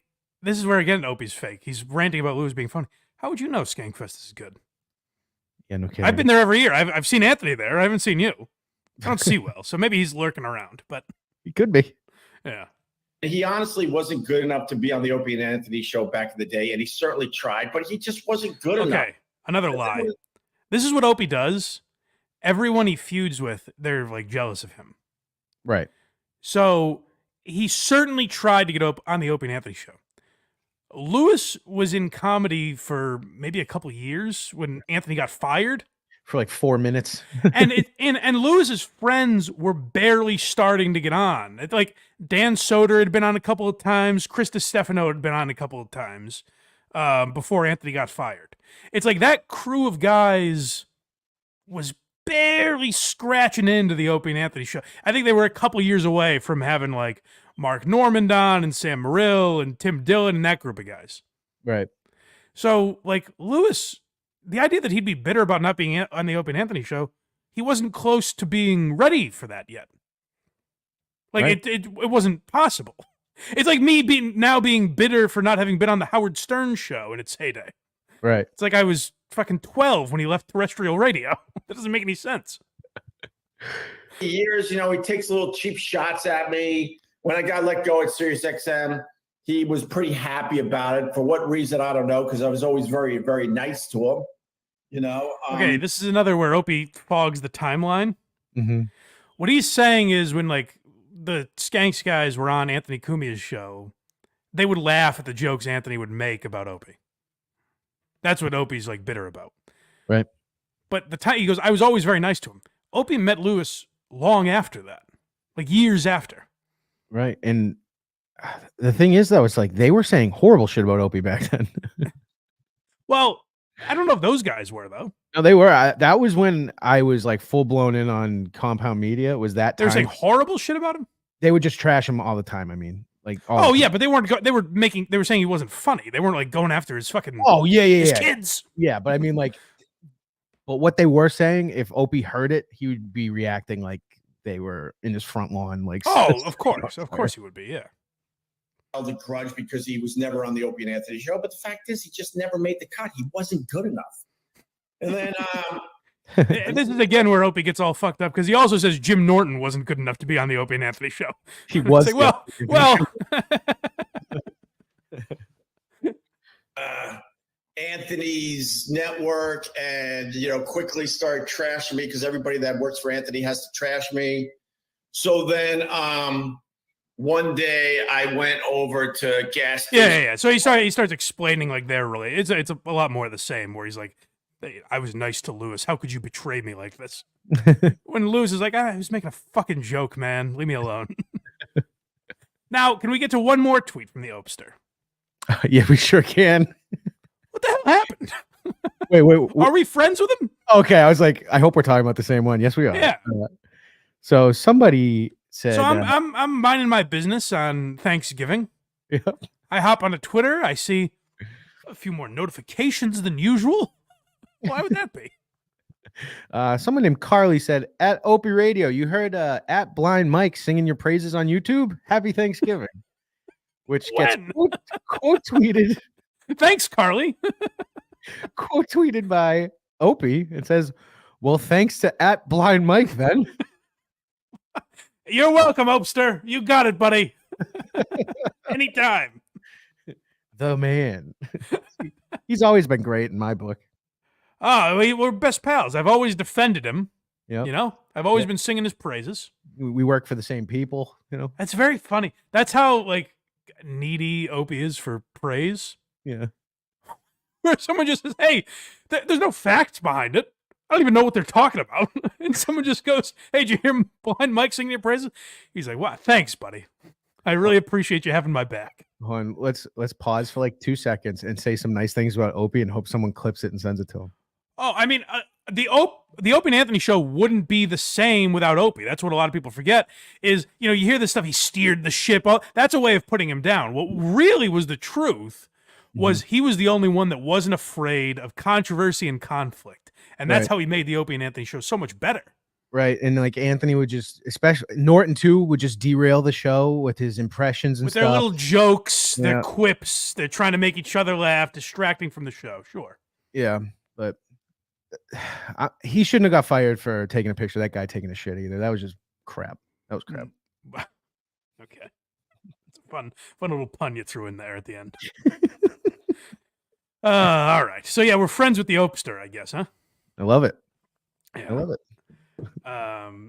So kind of lying under all of this is that David Collins just like left. No. Huh. Go on. Do you think we'll ever, as mysteriously as he arrived? I don't think he liked what he saw. Yeah, I couldn't. It really seemed like he didn't want to do the show. I don't know. But I love him. I thought he was hilarious. That little at the end where he's like, I'm really going to watch this Matt Rife special. I don't think he knew he was still on the fucking thing. But I think he did. I think he's a genius. He might be. Either way. I think he's very funny.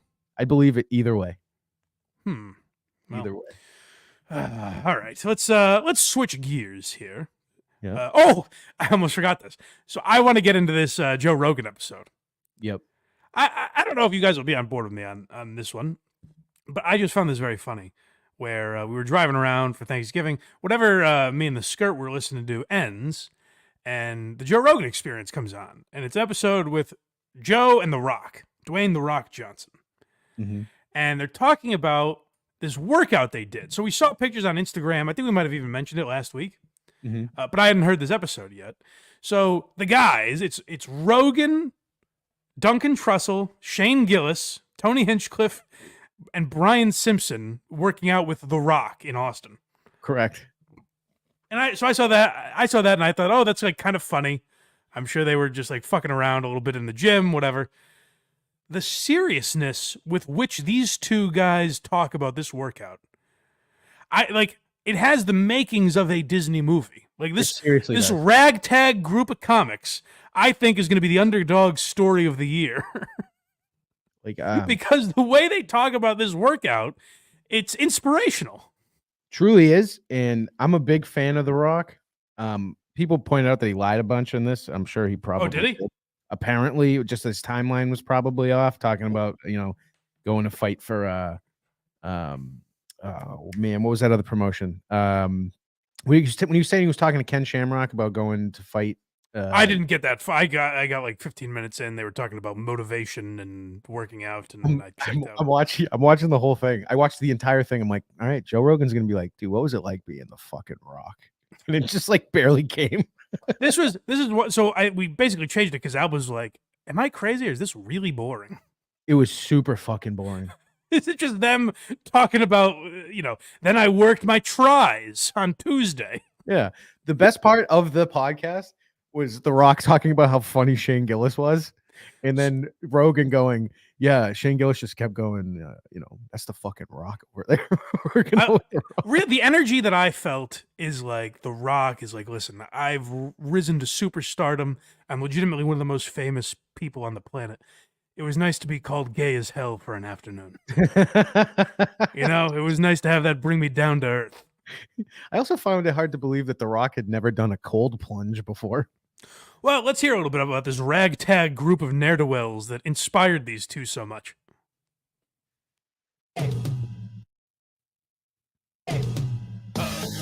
Nope, we're good. We're good. And we're up. What's happening? Oh, man. How fun was that? Oh, that was a blast. We had a good day. Dude, that was 3 hours. Yeah, we got Shane Gillis, Brian Simpson, Hassan Ahmad, Tony Hinchcliffe, Duncan Trussell, you and me. We had a fucking banging workout. If it was Hassan Minaj, I never would have believed this story, by the way. It would have been the biggest lie of all time. Oh, sure you did, Joe. Liar. We did the cold plunge. We did the whole experience. We did the sauna again. Yeah, the cold plunge again. I did it Cold twice. plunge, man. Yeah. That was great. And I love what you're doing down here, by the way, with the boys. Yeah. Getting them down here, giving them this opportunity. This is the energy I'm talking about, where I think in The Rock's mind, these are like special needs children that Joe has taken in under his wing. It was Shane Gillis. That's the common trope with him. I really love. I love what you're doing with the boys down here. It's really inspirational. I love what you're doing with the little fellas. like, hey, this year they're not going to do much. Next year, I think we're making states with these guys. This is a squad that could get to regionals if you keep this tutelage up, Joe. This is when I need The Rock to come back and then not talk about this shit. Just get into his wrestling stuff, please. Let's keep going.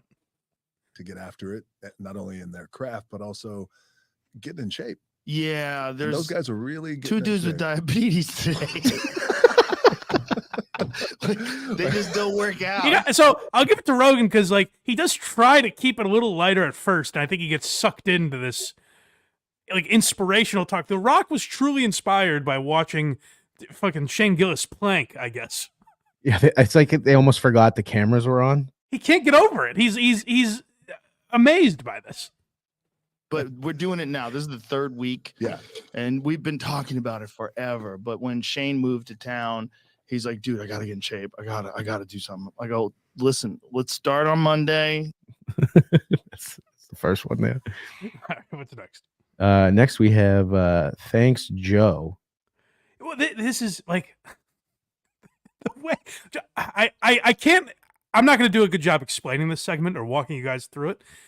Either you're going to get what I'm talking about or you don't, just by listening to the energy coming out of The Rock here. Great way. But I like working out with those guys. You feel it. Yeah. You feel their desire. And none of them quit. None of them. No, they hung in there. Pushed out. They were there. They hung in there through the sauna. They hung in there through the cold plunge, everything. Yeah. It's just, they want to do it. It's, sometimes people just need a little help. They're not used to doing it. They know they want to get in shape, but they don't know how. That's right. They don't know how to take that first step, and they just need a little bit of help, especially if it's different with you. And luckily for me too, where we grew up in that environment where it pushes us and it's what we do and it's part of our DNA. But you get to, and all those guys, it's really cool. They look to you for the show me the way, and they do it. Tony Hinchcliffe looking over longingly. What do I do, Papa Joe? Come on, Joe. Well, here's a hammer curl, Tony. Here's how you do it properly. To just imagine like going to the gym you're usually at and The Rock shows up. Like, fuck, I can't lift anything. The Rock and Joe Rogan, mind you. Yeah, well, Rogan kind of is what it sounds like he's been training them, but if he, I assume, I don't think this is, an Anytime Fitness. I'm assuming Rogan has something built. No, in it's his studio. It's in his studio. But just imagine though, like, all right, yeah, we're going into workout like we do every day, and The Rock is there. The Rock might start just going to gyms to watch everyday schlubs and get inspired. He loves it. That would be unbelievable. He's like, oh man, the look on their faces.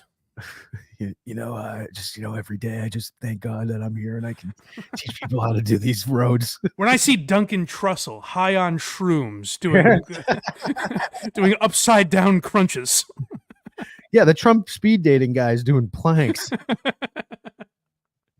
Well, they realize once they've done it a few times, they walk out here, they feel so good. They feel so like I get text message from each one of them. They're like, oh, I feel fucking great.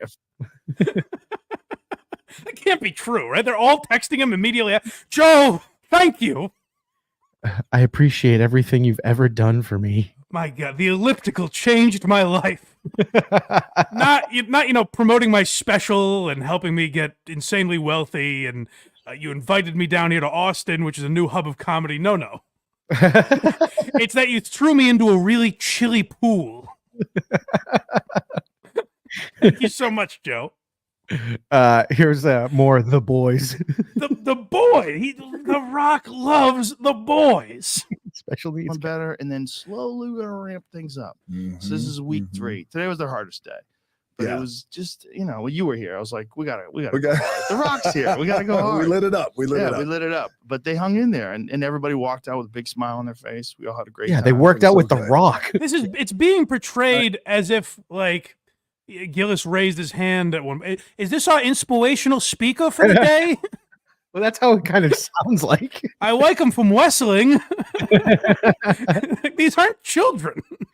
These are 35, 40-year-old men. I actually meant to listen to the latest Matt and Shane after this because he notoriously talks so much shit about The Rock all the time. Oh, is that right? Yeah, he's joking, but I just want to hear him backtrack. Sure. I told some of the boys this. Like, I miss that kind of stuff. While I was giving Hassan Ahmad a noogie, I was telling Tony. You guys can't lift this. I was giving Tony a few roast joke ideas. Rewind. I want to hear that again. While I was telling the boys this. We lit it up. We lit it up. But they hung in there, and everybody walked out with a big smile on their face. We all had a great time. It was so good, man. Yeah, it was so good. And I told some of the boys this. Like, I miss that. I think what is getting me about him saying the boys is I'm just imagining him after like. Yeah, so me and Sean Gardini are going out for ribs later. Yeah. So I'm smoking a bowl with Lemaire Lee. I would pay to watch that. Me and the boys. I want to see Lemaire get high and talk about anime with The Rock. That would make me so happy. Yeah. Yeah. So Matt McCusker's talking to me about the Crusades, and I'm saying to him. Yeah. Since I worked out with the boys back when I was wrestling, we'd all work together because we were traveling together every night and going to the same gym every day or different cities. But I miss that. He loves it.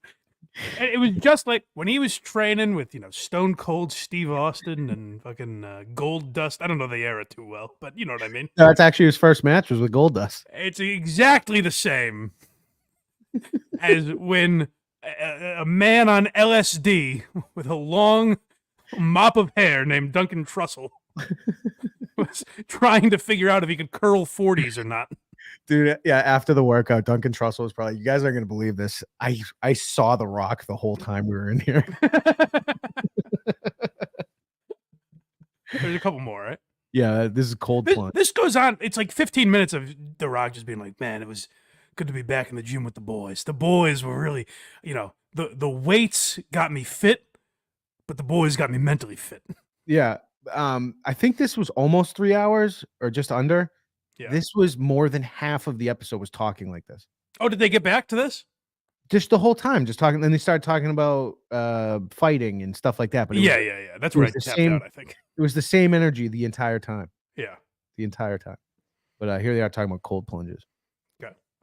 But we did it reverse today. Was it because how come we did it reverse today? Well, those guys are not really ready to get in the cold plunge first. They're not ready. That's Don't next dive level. in first. Yeah, that's next. Look at the Rockies getting my guys. They're not ready yet. Come on, you're not talking about my guys like that. Now, the guys I saw earlier, they can definitely go cold plunge first. You're talking my beautiful dogs aren't ready.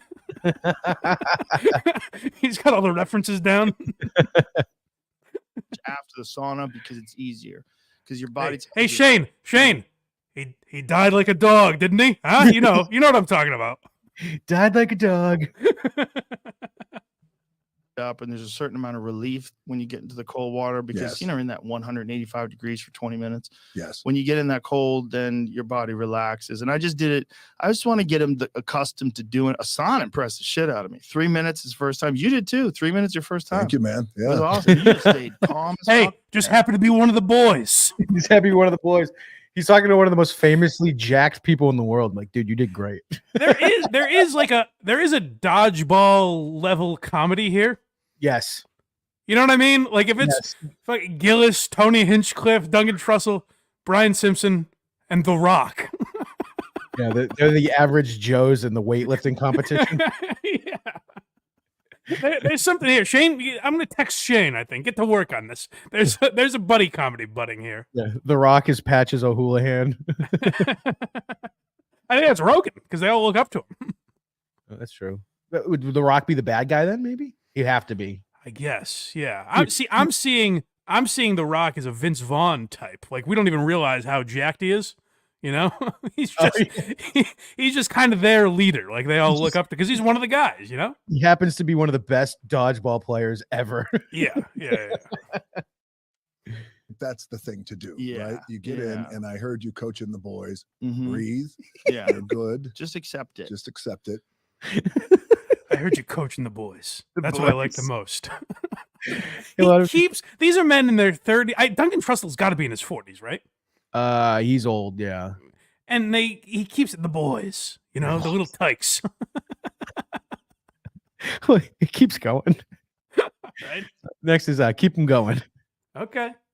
Yeah, no, it was amazing. I'd never done that before, and it was great. You know what I also loved? I noticed about the guys. This is when you're in high school and you're talking to your buddies. You have a crush on a girl, and you just keep. And you know, this is what Amanda said in class today. It's like, yeah, we weren't talking about that, man. We were trying to move on. So you know what the thing is? The Rock used to play football.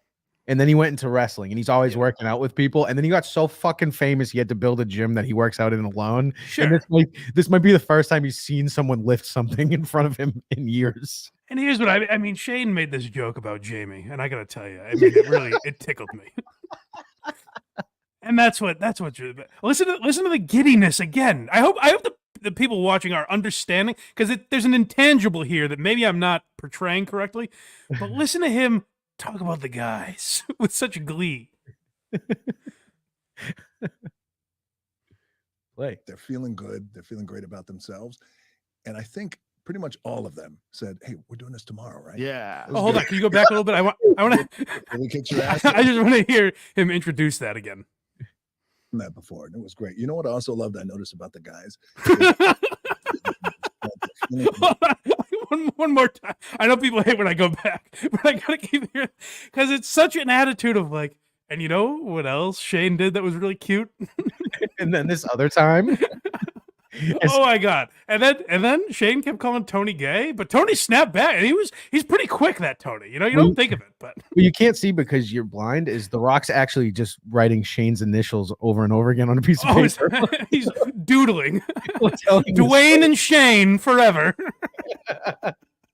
Joe, do you think Shane noticed that our names rhyme? No, it was amazing. I'd never done that before, and it was great. You know what I also loved? I noticed about the guys because he's getting that like, you know, don't tell Jamie I'm saying that because I think Jamie also has a crush on Shane, so don't tell him. But you know what I noticed about the guys? He has a crush on these fellas. The name of this episode will be The Guys. The guys. You know what I noticed about the guys? Hey, it actually works perfectly because Matt Rife is for the guys, The Rock is for the guys. It all ties in. Guys are making a comeback, dude. That's right. Good. They're feeling great about themselves. And I think pretty much all of them said, "Hey, we're doing this tomorrow, right?" Yeah. It was good. Yeah. Because, you know, when that shit really kicks your ass, you don't have to. I want The Rock to be like, Joe, what time are you guys doing this again tomorrow? I kind of miss the guys. Joe's like, Rock, enough. Please go back to Hollywood. Hey, is Shane coming over tomorrow? The Rock posted a picture on his Instagram to almost 400 million people with him, Duncan Trussell, Shane Gillis. Hey, Joe, is it cool if I hang out with Tony Hinchcliffe? Hey, Joe, I know you're out of town, but is it okay if me and Tony stay up late together? How sick would it be at the Comedy Mothership if they're doing Kill Tony and then The Rock's music hits and he comes out? Hey, Joe, you know, the guys invited me to Kill Tony. I mean, I feel bad saying no, so I'm gonna. Is that okay if I do it? I like the idea of Joe Rogan hating The Rock, stealing his friends.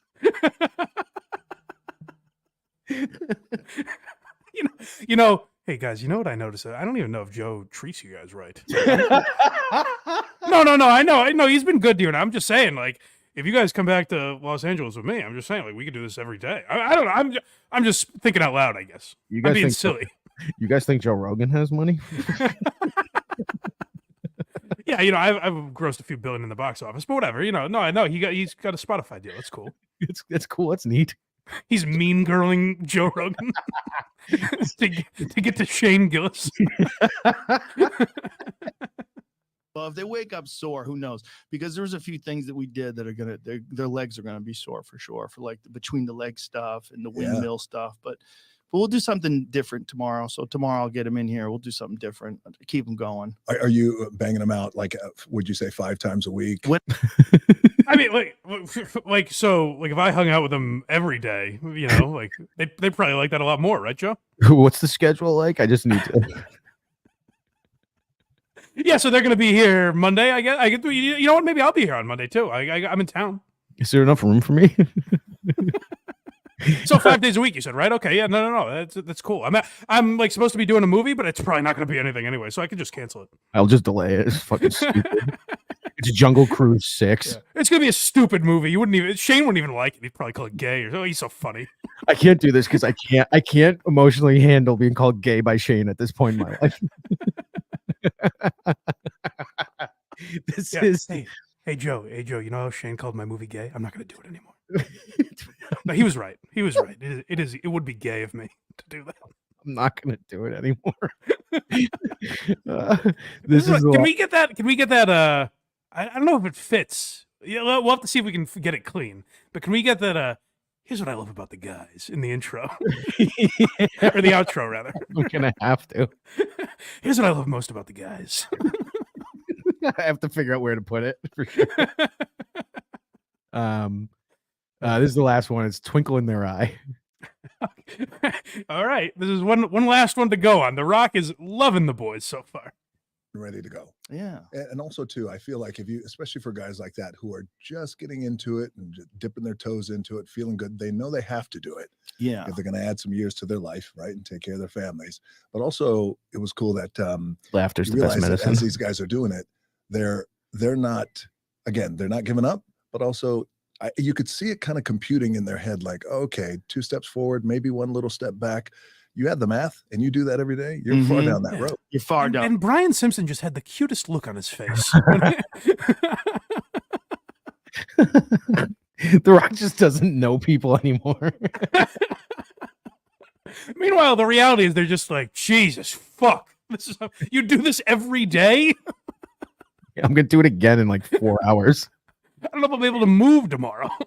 On that road. And that's what I keep telling them. I said, this is just a thing where you got to not slide off, because the slide off is the hardest part. Yeah. Like the discipline is very hard. We got so focused on The Rock that we've kind of ignored the fact that Rogan has, accomplished NFL head coach energy. Oh, yeah. Where he's just like, well, this is just, that's what you do is you go to training camp and that's how you build men by the end of the summer. That's how you build warriors. That's how you build. That was the end of it. So I just, here's what I love about the guys. There's something soothing about The Rock's voice. And he's such a clear, like he's a man. He's obviously a man. So there's something about him saying like, here's what I really love about the guys. And knowing the group of guys just the fact that Tony Hinchcliffe is involved. And The Rock is saying, here's what I really love about the guys. Well, I think Duncan Trussell is the biggest outlier. You know what I love about the guys is that later tonight, one of them will be making gay jokes about Hans Kim at an open mic.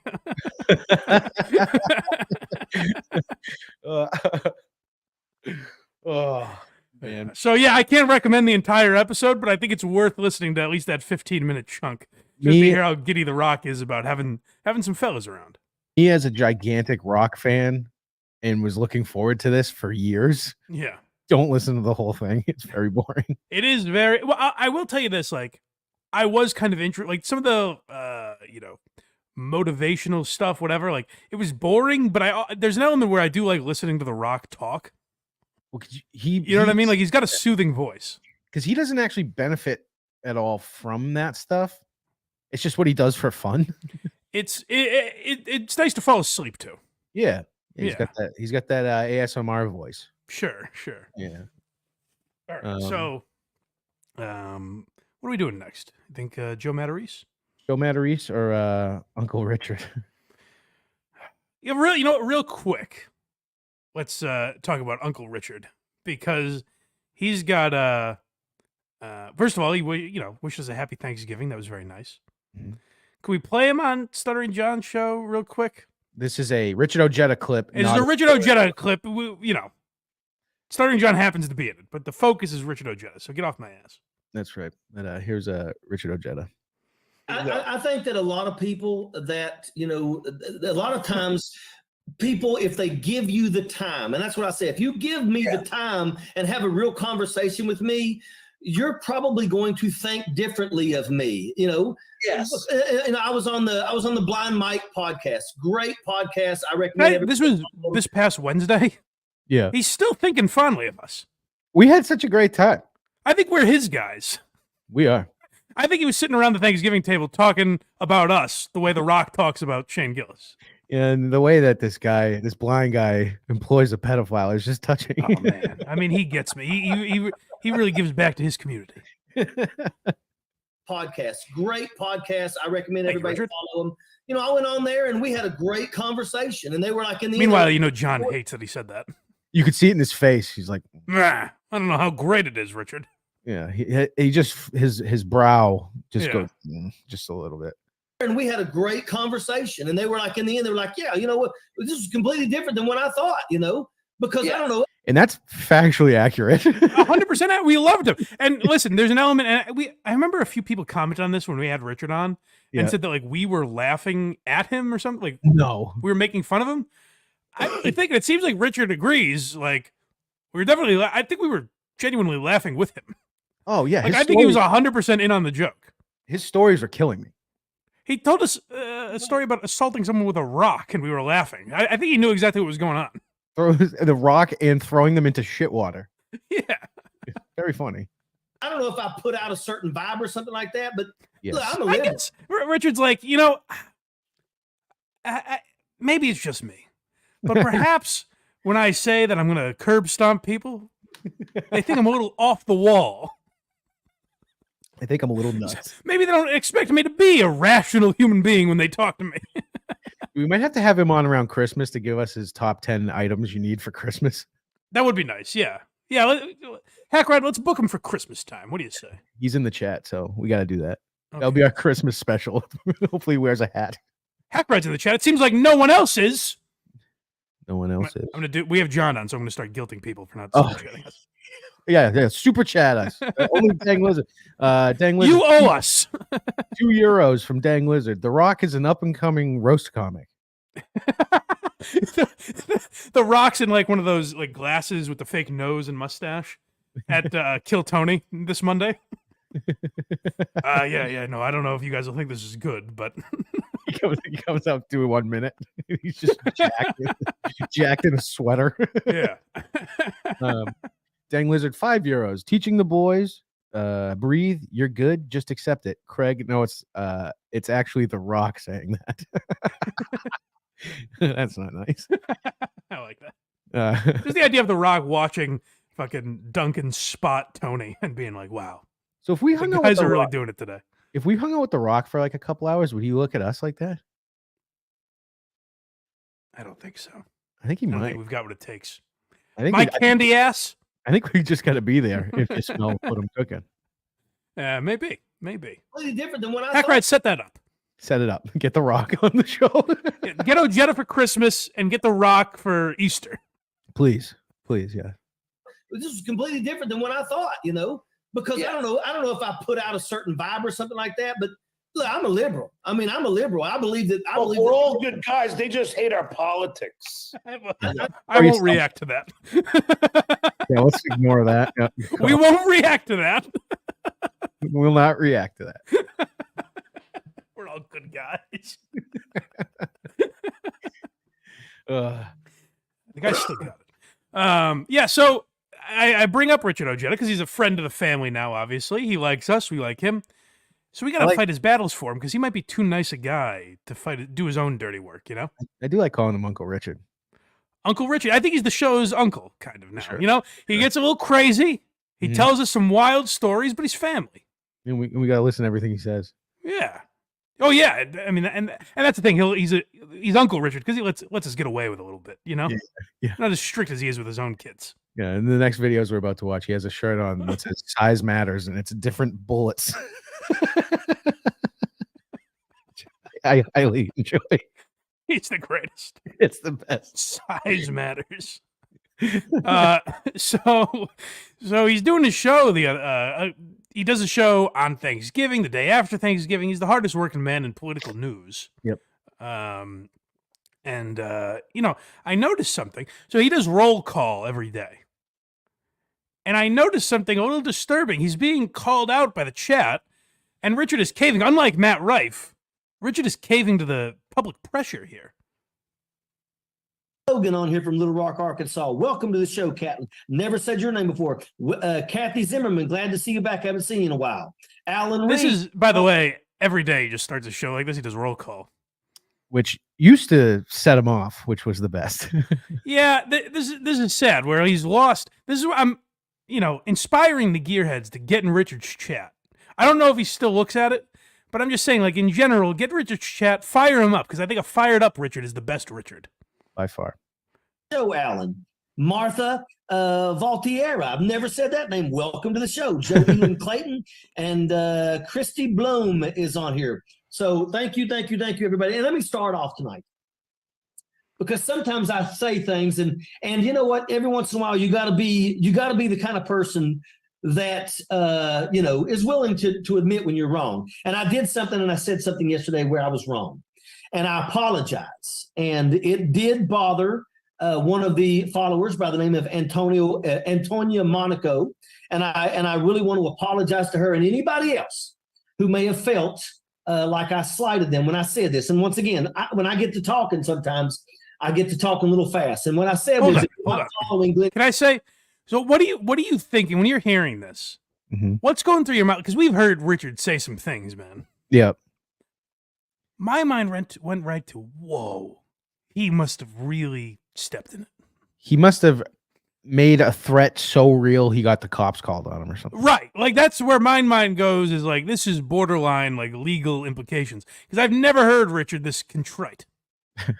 Kirshner, I said you're a moron. Well, folks, hold on. Go back a little bit. We missed some of the context.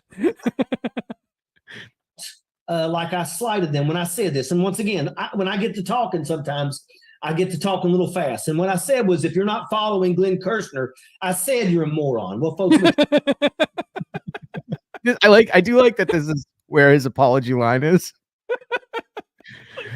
I said, if you don't follow Glenn Kirshner, you're a moron. I'm terribly sorry. I don't have the I don't have the science to back any of that up. It was a lot of junk I was talking.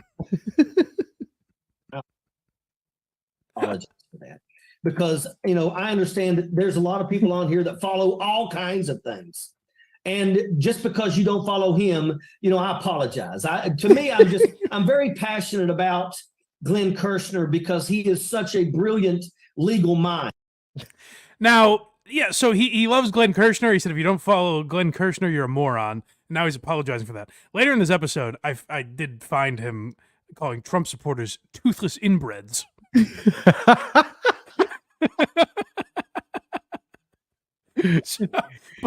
But this is where he draws the line. He says, listen, you're not a moron. I'm terribly sorry. I'm really sorry that I said you guys are crazy for not following this guy.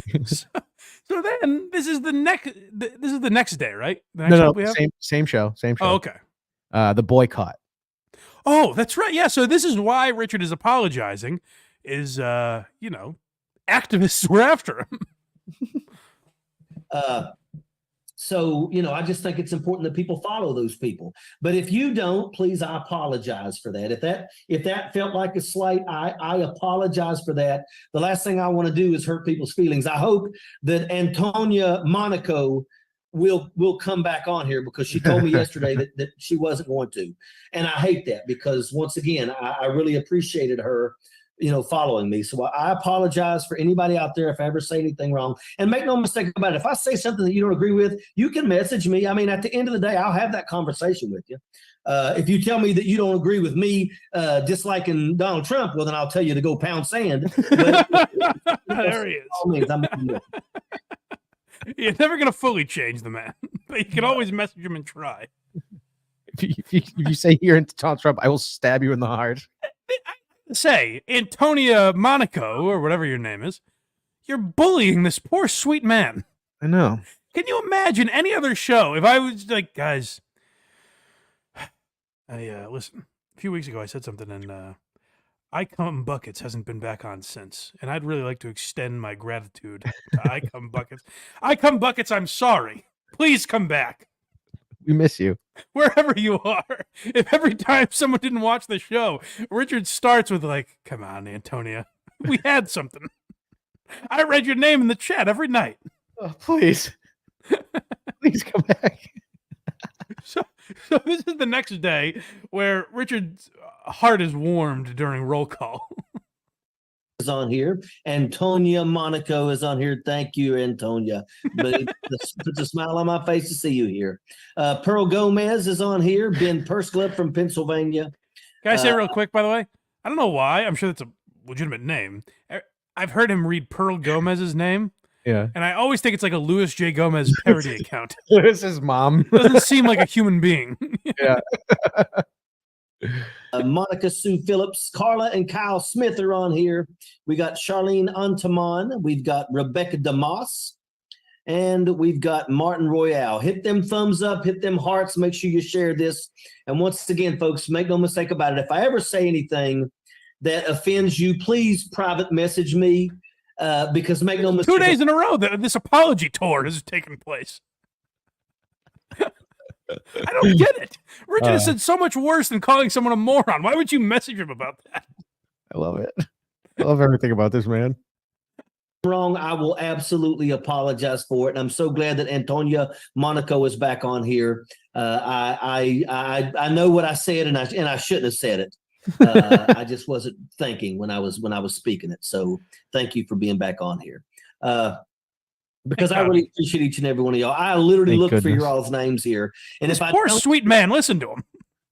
Just because he just wants his friends. He's just like The Rock. He just wants his friends to keep coming back. Don't judge him because he votes differently from you guys. Come on. Now, I will say, if he literally wanted everyone he insulted to message him, that he'd be getting a lot of, hey, Richard, I said I don't mind Ron DeSantis, and you told me to show up to your front lawn and fight you. I felt a little weird about that, and you said I could message you, so. This is all because Trump called him crazy, right? I guess so. That's the root of all of it, I suppose. Yeah.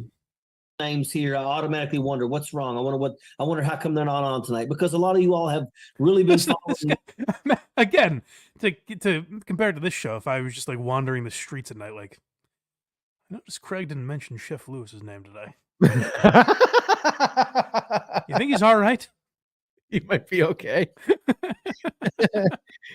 For a long time. Maureen Gaucher has been on here since the beginning, and she's always usually one of the first ones that sign on. So I always look for her, because it's like, if Maureen's on here, life is good. And I feel that way with a lot of you people, and I really appreciate that you all take the time to give me 30 minutes to chat with you guys, and it means a lot to me.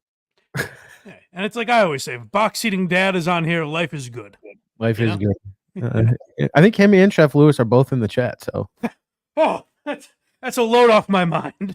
We can sleep well tonight. Thank God. Yeah, guys, if you wouldn't mind messaging me, telling me you listen to the show, just so I can do roll call. We have to do roll call. Should I do a roll call at the beginning of next show? Yeah. Well, this is, I may get up to 11 messages now. It's very frightening. What have I done? That's true. That's true. All right. Should we get to Mr. Matarese now? Definitely. Because I wanted to catch up. So we talked about the pilot episode 1 of Joe Matarese, the Joe Matarese Show, as it's known. And today we're kind of looking at episodes 2, 3, and 4 a little bit, mainly because I worry about Joe Matarese. I don't know how long we're going to be talking about old Joe. Because, it was a thing, like, Red Bar kind of did it to death. Red Bar sucked all the juice out of the lemon, you would think. But then Matarese took a break for a while. And then the Porcelain documentaries definitely had an impact on that, too. In part 3, actually made a positive light on Joe, kind of. Yeah. Well, there's two things here. One is, like, maybe there's not much more there. Maybe we know the whole story. I thought a comeback story for Joe was fun. But also, what I think of it more is, like, the difference between Matarese and, say, like, Tom Myers or Dat Fan is you root for Matarese. He doesn't think he's better than anyone. No. He has some delusions of grandeur that come out at times. And he was he was in America's Got Talent, and there was like a lot of attention on him at that time, so it's kind of understandable, I guess. Sure, I guess, but there's, he wants your help. Right. He hears your criticisms and he wants to become better. So that almost makes you root for Matarese. It makes it a little sadder story as well at times, but like it makes him more lovable than some of these other figures. So I want to try helping him. I think the first thing that the critics did to help him was analyze his first episode and suggest that maybe a certain segment get nixed. Because there's a few interesting things we're going to hear, and I'll explain them to you as we go along. But this episode just starts, episode 2. There's no monologue. And I thought that's a little suspicious. Yep, this is episode 2 premise. Yeah, so this is how it starts.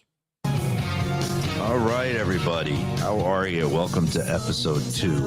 Hope you can kind of get the gist of what episode 2 is about, and I'm sure there's a lot of parents out there that will be able to relate to this. Hold on. Like, if you just started... If like today I started the show and said, well, I hope you guys get the gist of what I'm going for today. Yep. So here's the thing about that. What? I know what he's saying. What he is saying is the title of it is something to do with his son's phone, I believe. So I don't think so. That's what I thought at first. Oh. I realized what happened as we go along. Okay, good. Yeah, so I'll explain once it comes up. My voice of God, Mike, is here. Say hi, Mike. Mike Albanese. He's back. He's back. What's up? What's up, buddy? So you don't have any kids, so you can't completely relate. But this I got a mini poodle. Yeah. You have a poodle? Mini poodle. All right. All right. Well, imagine if your poodle was in high school and is it a boy or a girl? She's a girl. She's a girl. Imagine if she... Why does that matter, Joe? I think he's just kind of like, why did you say that? And he's just continuing to talk to him. But listen, so this is what the premise of the entire episode is going to be. This is where Joe gets fucked up, where he's like, I know what I'm going to do. I'm going to come back, and each podcast is going to be a different topic about my life. He doesn't realize his life's not interesting enough to do that. Her cell phone out during class, got caught, got in trouble. Then the parents got an email saying this happened. You have a long talk with your son. You can't be doing this. I explained, I'm a comedian. How much do we hate when people are distracted and on their phones? I said, so that's really going to get through to the kids, by the way. I know. Listen, like I get heckled at comedy shows because a guy in Chicago told everyone that I suck. That's exactly what your teacher is going through. And then 2 weeks later, we get another email, or say you got another email from your poodle's teacher saying that she did it again. So, if you guys are a little lost, the premise of the episode will be that Joe's son was texting in class. That's it. That's what happened. Yeah. Half hour on this. What? Joe, what are you talking about? And he's talking about levels of punishment. And then he gets into like, you can't even say punishment these days. That's like, it's not woke to say the word punishment. And I'm like, Joe, what are you talking about, man? You're grasping at straws. What are you talking about? He got punished in different ways, which he's about to tell us. Oh, is that right? Let's hear. Yeah, feels excessive here. My dad, because I'm 16 years younger. I mean, he definitely he hit me at times when we were younger. I can remember. You heard my act. Or I was too old to be getting hit. Did you get hit by your dad ever? So this discussion is popping up because his son texted in class. So immediately his brain goes, should I hit him? Should I? So, guys, my son was texting. And let's be clear, he didn't just do it once. He did it a second time. So should I get a bat out and hit him over the head with it? What do you think? Let's discuss for a half an hour. Just absolutely crush him. It's not. This is what Joe's thing is like. The presentation of this topic doesn't make any sense. Should I beat my child because he was using the phone we gave him? Yeah. In an age where everyone's on their phone all the time. Yeah, I'd be more pissed at the teacher for, I don't know if the teacher, I know back in the day for me, like the teachers would take the phones. Yeah, that's weird that you get 2 emails. Like each incident warrants an email to the house being like, he looked at his phone during history class today.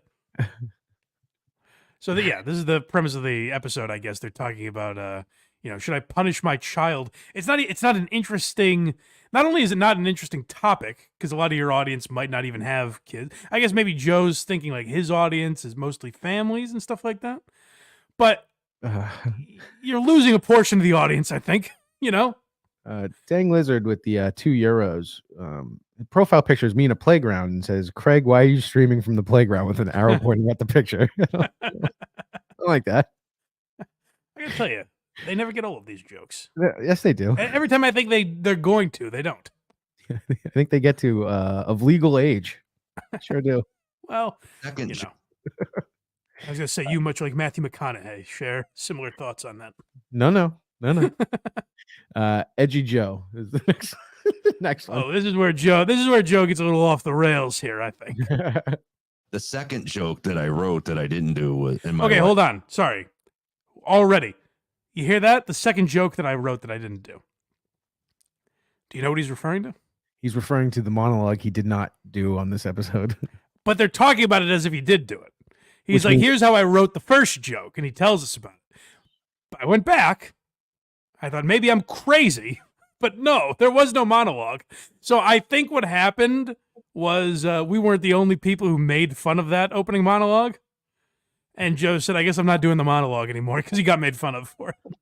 Yeah, he recorded it and then went, cut that shit. Yeah, by the time the first episode came out, he knew to cut the second monologue. And then it never came back again, unfortunately. The second joke that I wrote that I didn't do was, and my wife told me not to do it. And on typical me, I'm going to do it now. Whoa, Joe, Jesus. Wow. Everyone's warned you. Don't do this. Are you Wow. sure? We're going to play it because you had the guts to put it out there. But I'm warning everyone. Trigger warning. Joe's about to get nuts.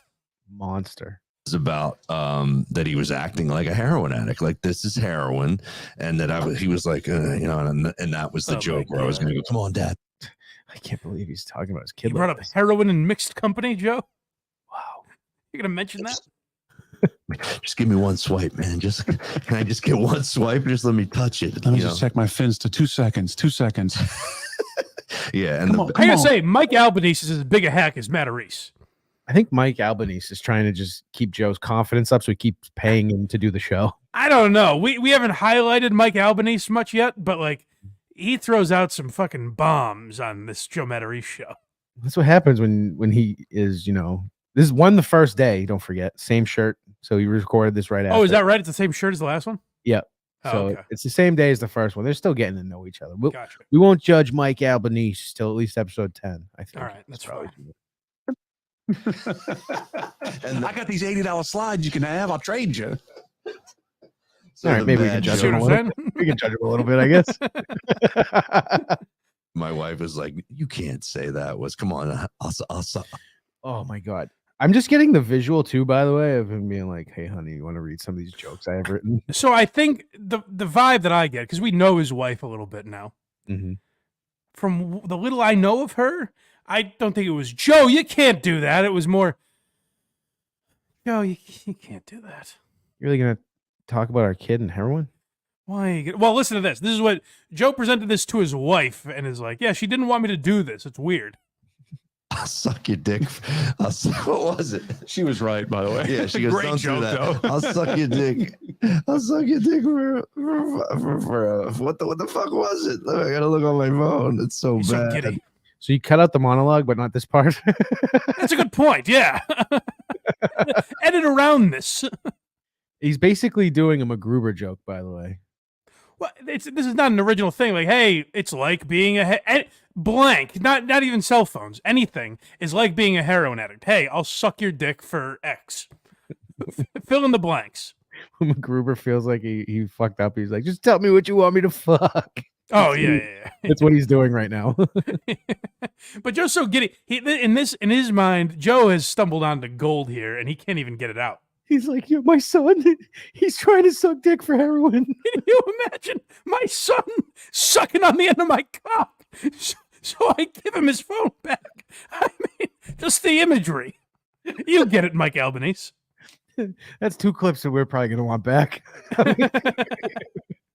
Oh, God. Hold on, let me put a picture of your son up while you're doing this joke. Come on. Hook a brother up. All right, Mike Albanese is starting to scare me. Good Lord, Mike. So he constantly puts up pictures of his kids. And then I think in episode 3 or 4, Mike Albanese mentions to him, like, hey, a lot of people have been suggesting that I shouldn't, or it might have even been Matarese that was like, yeah, people are saying I shouldn't put up pictures of my kids, but it's like, the pictures are taken from kind of far away. It's like, Joe, you've been, at a time, you were one of the most trolled comedians ever. And you've decided to put your children on the internet. What's wrong with you? Someone in the chat says ERJ, Urja, whatever. His producer an undercover troll? I don't think so. I think he's just kind of a cornball because he also produces for Paul Verzi. Yeah. And I know that because I listened to like Joe List and a couple other guys on Verzi's show, Mhm. and he's got the same energy. Okay. So I don't think so. I think he's just a bit of a dork. I'll suck your dick for a text. Hey, what the? That's what it was. Boom. And Yeah, Joe, we all knew that a minute ago when you set up the premise. We You set it understood. We saw it coming from 80 miles away. Music starts. We're gonna go right to the show on my son sucking his dad's dick. Yeah, that's really good, Joe. boy. Really good. Joe. Joe. And you're right. Why didn't he cut that out? For many reasons, but one of them being that he's like, yeah, so we just did that and then went to the intro. When we all watched the intro, and it's like, no, you cut that out. Cut that part out. Poor So this is episode 3 now. Okay, what's the premise of this episode? So I kind of wanted to set up like this idea that Joe had where we're going to go one topic every episode. I think Joe very quickly started to realize it gets a little monotonous. That's hard to do because by episode 3 he starts running out of topics. See, here's the thing though, Mike. You're asking what's the premise of this? Well, it's the last clip that we have of episode 3 is when he talks about the premise. So we won't know until the end. No, and it's 21 minutes into a 30-minute episode. Correct. So, So first we have him talking about guests. okay, so this is another thing that Joe set up in episode 1 that we heard. Is he's like, hey, I ain't gonna do guests. I ain't like all these other podcasts that have guests on, especially not other comedians. Right. And if there's one thing you can guarantee about me, Joe Matarese, is that I will not ever have guests on this podcast, especially if they do comedy. And this So is here's the episode 3. Yeah, so this is also the following week because, like I said, they recorded 2 episodes in the first one. Oh, right. Yeah, sorry. It didn't take them very long. So it's a week later. Yes. All right, folks. There he was, Mike behind the glass, as they say, my producer for my podcast, and he's becoming the co-host. I mean, he's the guy I have to talk to every episode. We will have guests. Have to. And that I like talking. Now, the undercover troll comment on something like that makes me wonder. No, I'm telling you. I really don't think so. Because he's like, yeah, you're kind of, I have to talk to you. And he goes, yeah, you have to. I'm telling you, I think you're misreading the guy just in the little eye. You could be right. Maybe. We'll see. But I really don't think so.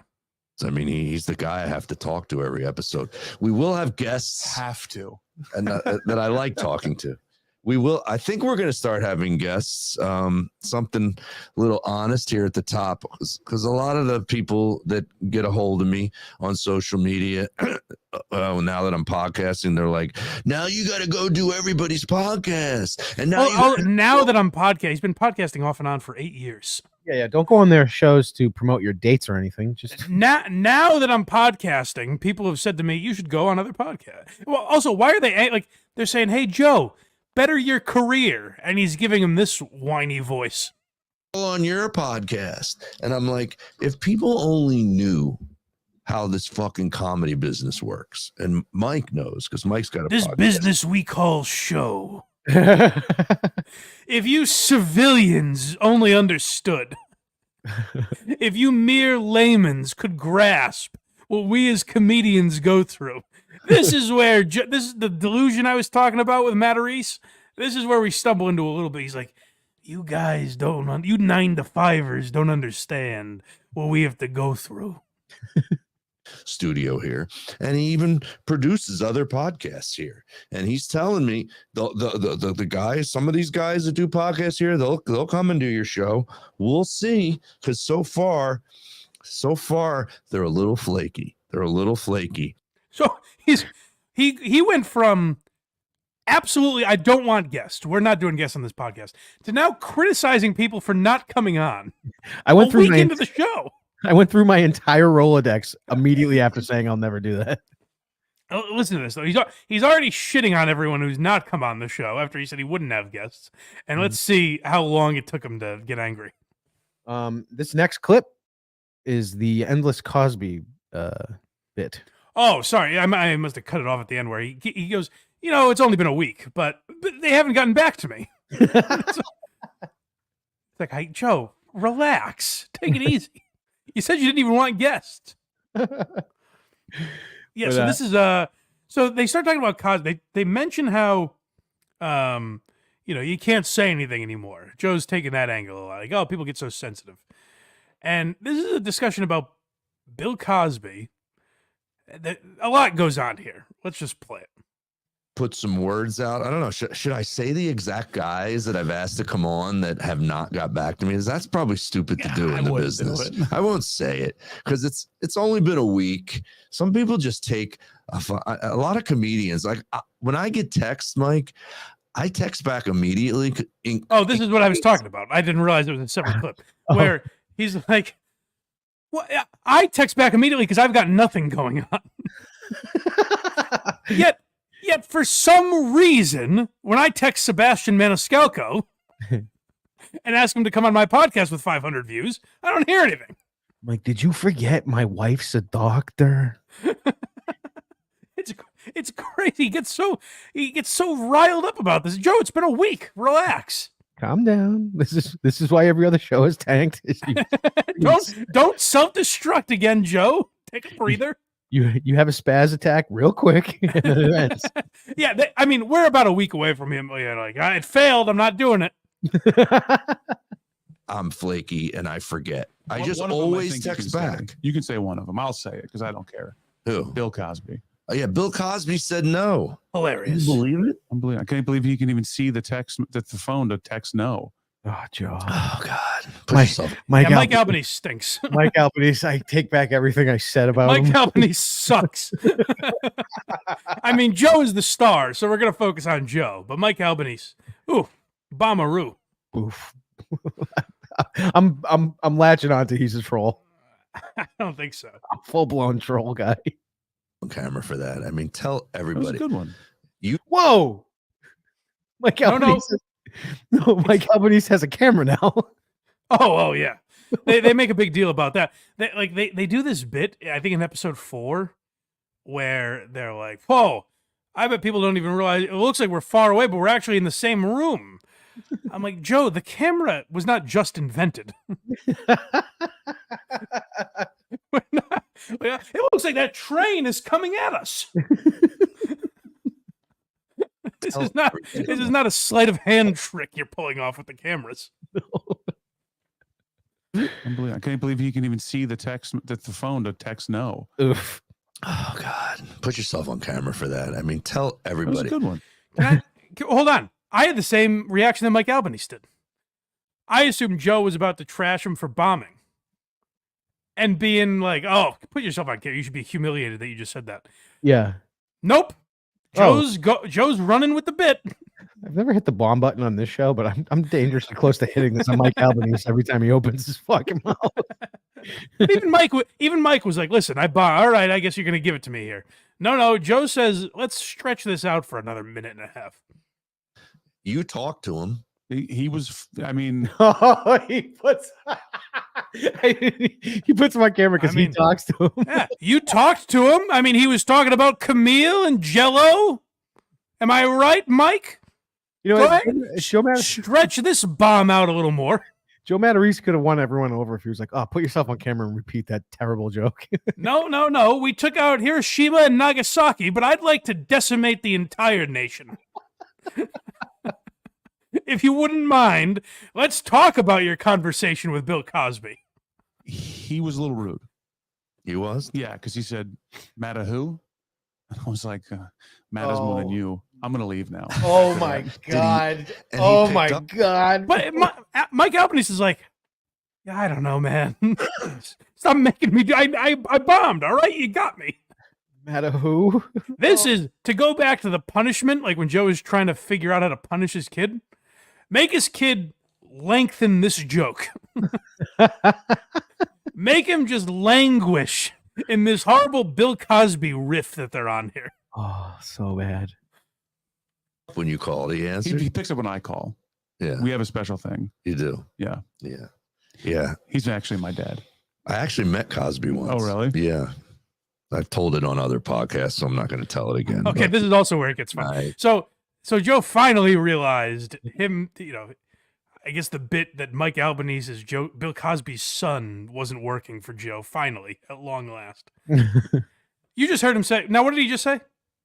He met him. He met him, but what? I've told it on other podcasts. Which ones? Which is, hold on, good instinct, by the way. I told it on podcasts that aren't on the internet anymore and no one ever listened to, so I'm not going to tell it here. I got shy and deleted them all. But remember how last week we heard Joe say, I'm not going to give out the address of this studio, but it is on 57th and 1st Street. Yeah. Joe is that's a bit of a pattern with Joe where he says, listen, I told this Bill Cosby story elsewhere. I'm not going to tell it here. Here it is. I've told it on other podcasts, so I'm not going to tell it again. But my dad and I together met Cosby and talked to him for 45 minutes before any. Well, then that's all he's going to say, right? He's just, hey, listen, I'm not going to tell the whole story. Me and my dad talked to him for a little while, and he's going to move on, right? In the same breath, he didn't even inhale yet.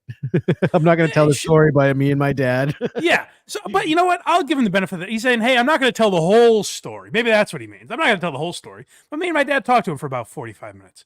Next subject. Right, Joe? Right. When I saw him live at the Apollo, I had backstage passes.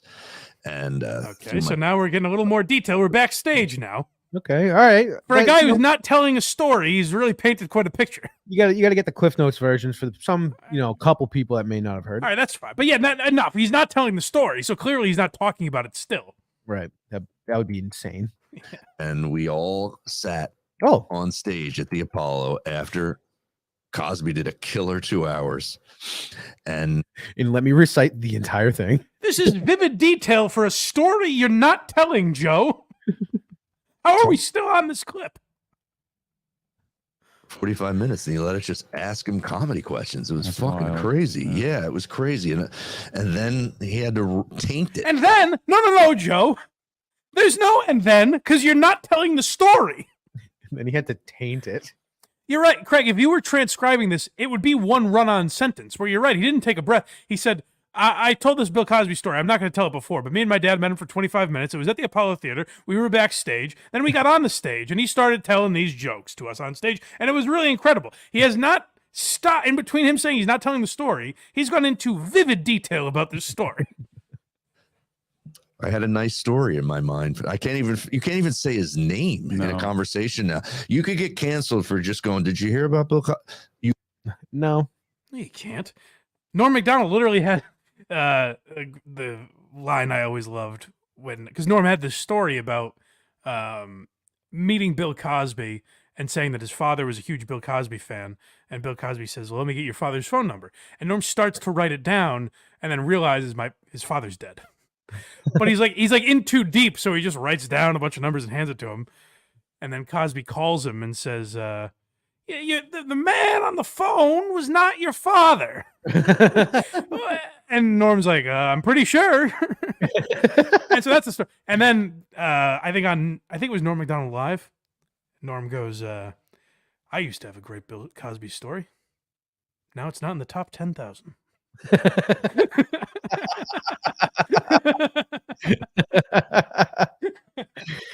So it's like he's making that, but also like you can mention Bill Cosby and not get canceled. I'm pretty sure we're doing it right now. You know? Did you hear about Bill Cosby? Nah, YouTube's taking us down. Fuck. Demonetized. This is him talking about censorship now. Joe, listen. I got wrapped up in this too. I talked a lot about cancel culture and the PC.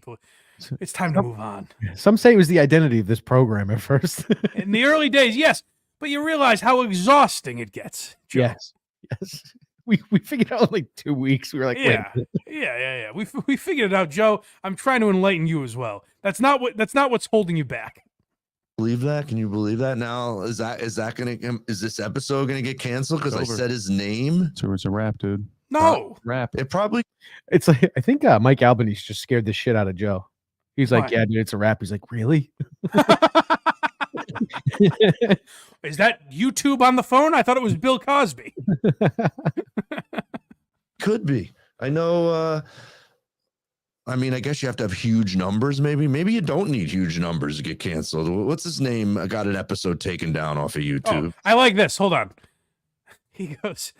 I thought you had to have huge numbers. Maybe you don't, because I thought old what's his name had a episode taken down. Let's see who he's talking about when he refers to just a tiny podcast that got taken off the internet. Ooh, let me try to take a guess of the ballpark. Tiny podcast. He's saying you don't need a name. You don't need name recognition to get canceled these days. Oh, it would probably be like Very Good Show, maybe. Sure, something like that. That's what I would think. That level. Theo Von when he interviewed.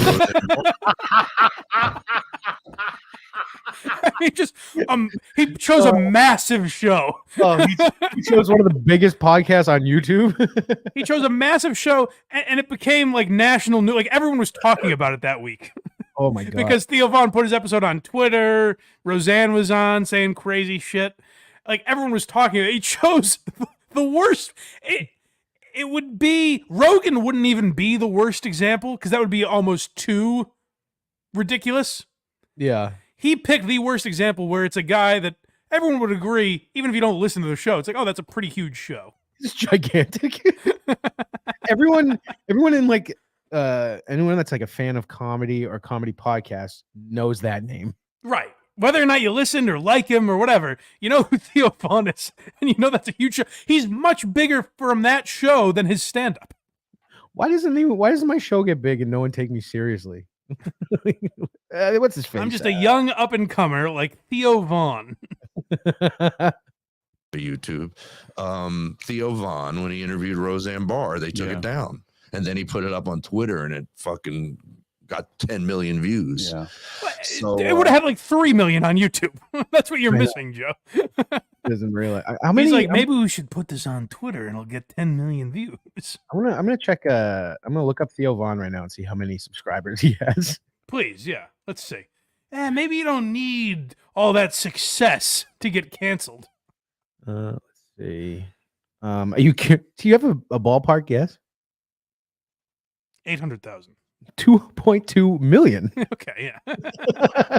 Actually, so you were a little off. So maybe like, little upstart shows like the Joe Matarese show or this past weekend with Theo Von, even those can get taken off of YouTube. In 5 days, his last video has over 500,000 views. And the week before that's very funny. The week before that is 3 million with Dana White. You don't have to be a somebody to get canceled these days. Oh, he had Tucker Carlson on his show and it got almost 5 million views. You could be some who gives a shit podcaster like Theo Von. Yeah, no, his show's only quadrupling late night television ratings. Yeah. So Joe's always got, as always, has his finger on the pulse of society and comedy. And million views. Yeah. So maybe they'll take it down just for saying Bill Cosby. You can't say his name. I just said it. What is Take the it straw argument? The straw man argument you're presenting here, Joe? He's such a tough guy. He's like, yeah, take it down. I said his name. I dare you. Joe, there were literally podcasts made about Bill Cosby's trial. The fuck are you talking about? It's ridiculous that you can't freaking make up a joke and say something about something that happened in the news, even if it's negative. You tell me you can't do jokes about Israel because there's a war going on? Can you not? That's, you know what? That's an excellent point, because I have Instagram. Yep. And I've scrolled, and boy, have I seen, you know what I think most when I scroll through Instagram? I wish more comedians were making jokes about Israel.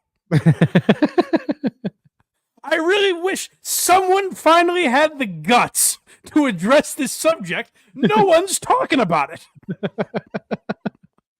God damn it. If only there was a Jewish man in the crowd that they could riff on. What a fucking weird thing. You know, all those people whose kids and shit are dying. Why can't we make fun of them yet? But he chose the most popular topic in culture in the last 2 months. He's like, why is no one talking about this? Tell me you can't do jokes about Israel because there's a war going on? Can you not make jokes about it? Are you seeing? You're in the clubs in New York City? Yeah, people are making jokes about it. There you go, Mike. He's a troll, I'm telling you. Old Mikey Truth Bombs saying, yeah, no, Joe, as a matter of fact, literally comedians that have no business talking about Israel versus Palestine are weighing in on this issue. It's all, you could argue it's all anyone's talking about. Joe is Brendan Schaub without the CTE. Yeah, you know what? That's probably not a bad comparison. Because with Brendan, there's a little delusion. I think in his heart of hearts, he's an okay guy. Joe? Both of them. Yeah. The only thing, though, is like, no matter what you say about Schaub, he is successful. Yeah, way more than Joe, for sure. Yes. And in the grand scheme of broadcasting, I'd say he's quite successful. Yeah, that's true. Have to. I mean, like, even if people are hating on You're him, right. Yeah, you know what? What's giving me pause is like his numbers have gone way downhill, but like he does way better than us, you know. So his worst videos still get like 6 figures. Yeah. You know what's funny? On our latest Brendan Schaub video, when we talked about Toontown, I am literally in Thick Boy merch. And maybe here's how you know, maybe we've done our jobs. Yeah. Because I'm literally wearing this merch that I bought. And the comments on the videos, a lot of them are like, oh, nice view count. You're nowhere near Schaub's league. Like, people are mad at me for bashing Brendan Schaub.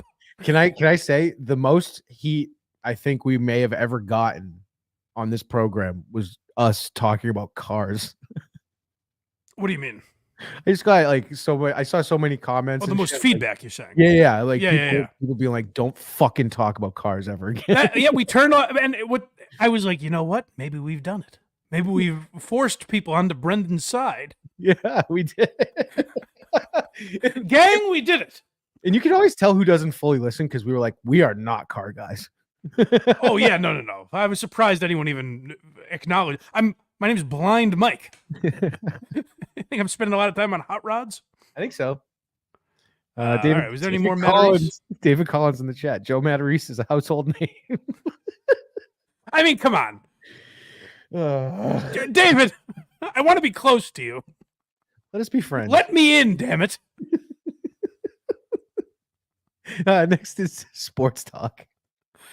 I mean, this is so, you know, on the Kirk Minahan show, we've talked plenty over the years about how sports talk radio is dying for various reasons, or radio in general, you could say, is dying. But sports talk, a lot of it feels like forced and phony. And I got to thinking when I was listening to this episode, I said, what if some of the great sports talk, what if you took Jim Rome or Colin Cowherd or one of these guys, Yeah. and you had them concentrate on your local softball league? Oh, now that has the recipe for some great radio, I think. And that's the same guy that I talked about on the other podcast.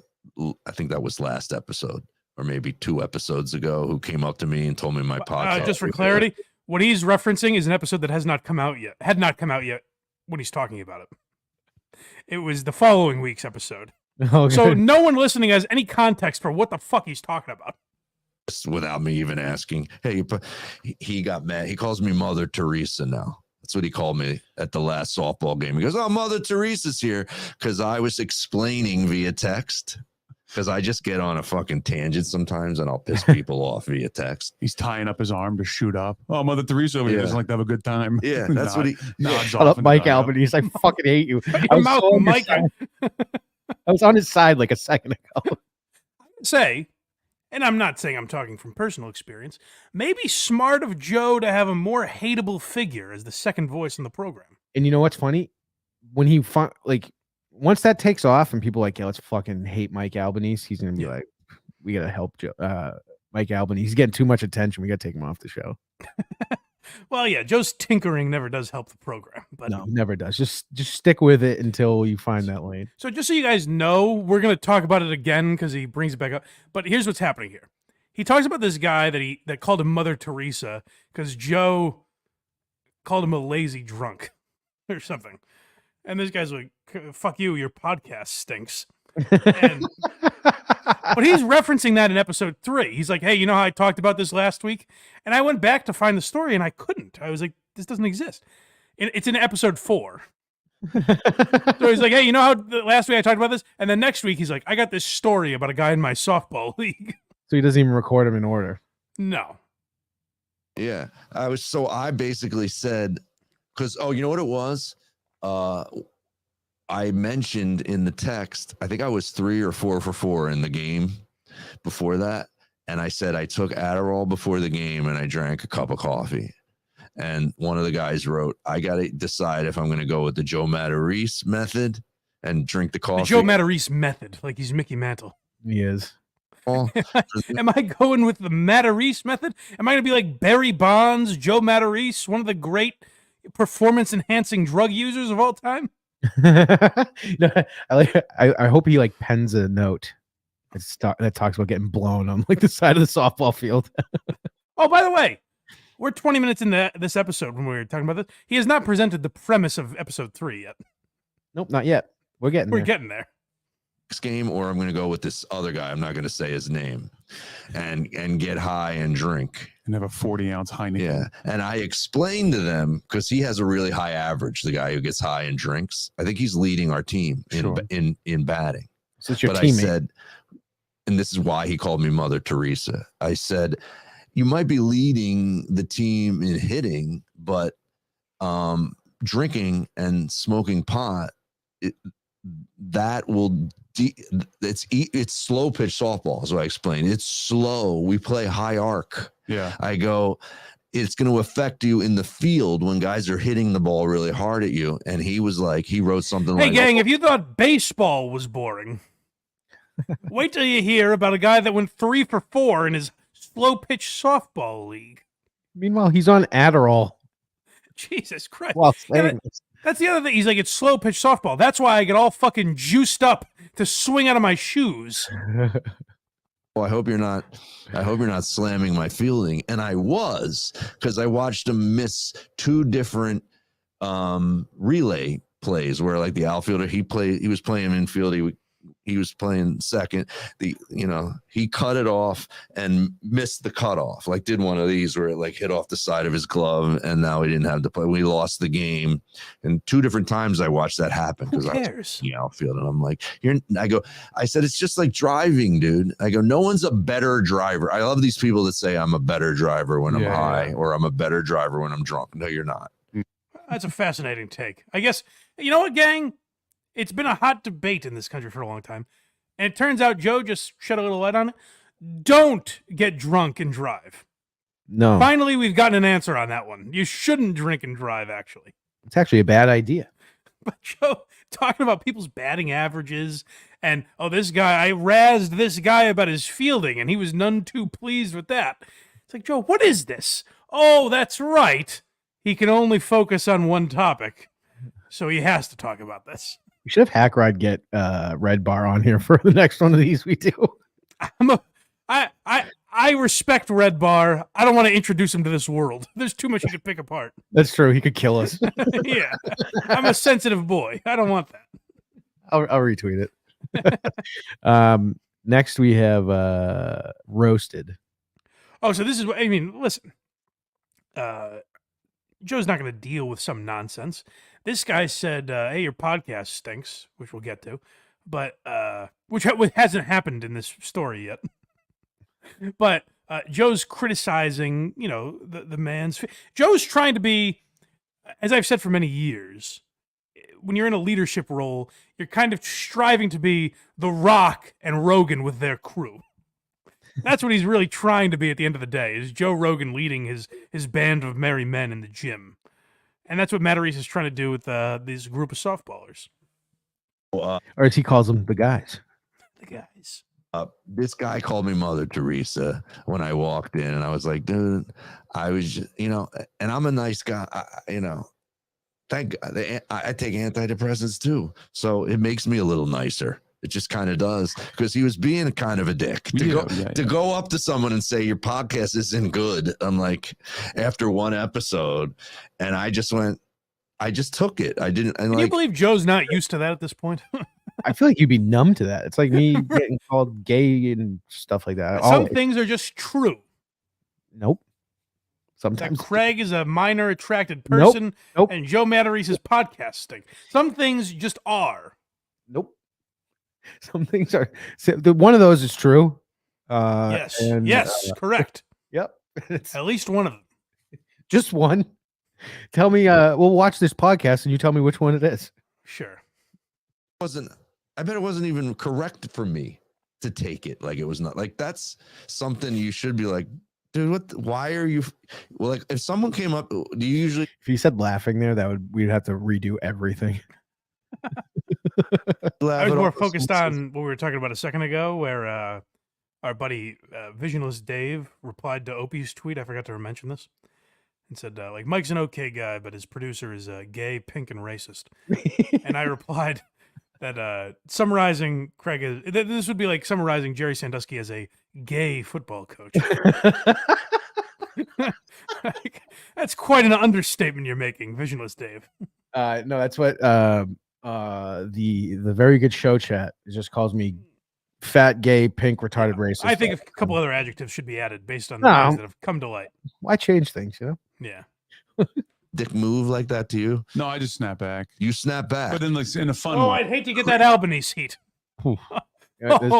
I would hate to hear what comes out of Mike Albanese when you cross him. All right, Cosby. But in a fun way. My rings inside. I did. You know what? That might have been the worst drop I've ever heard. He's good with the drops, at least. I mean, he knows it's coming and he's talking over it.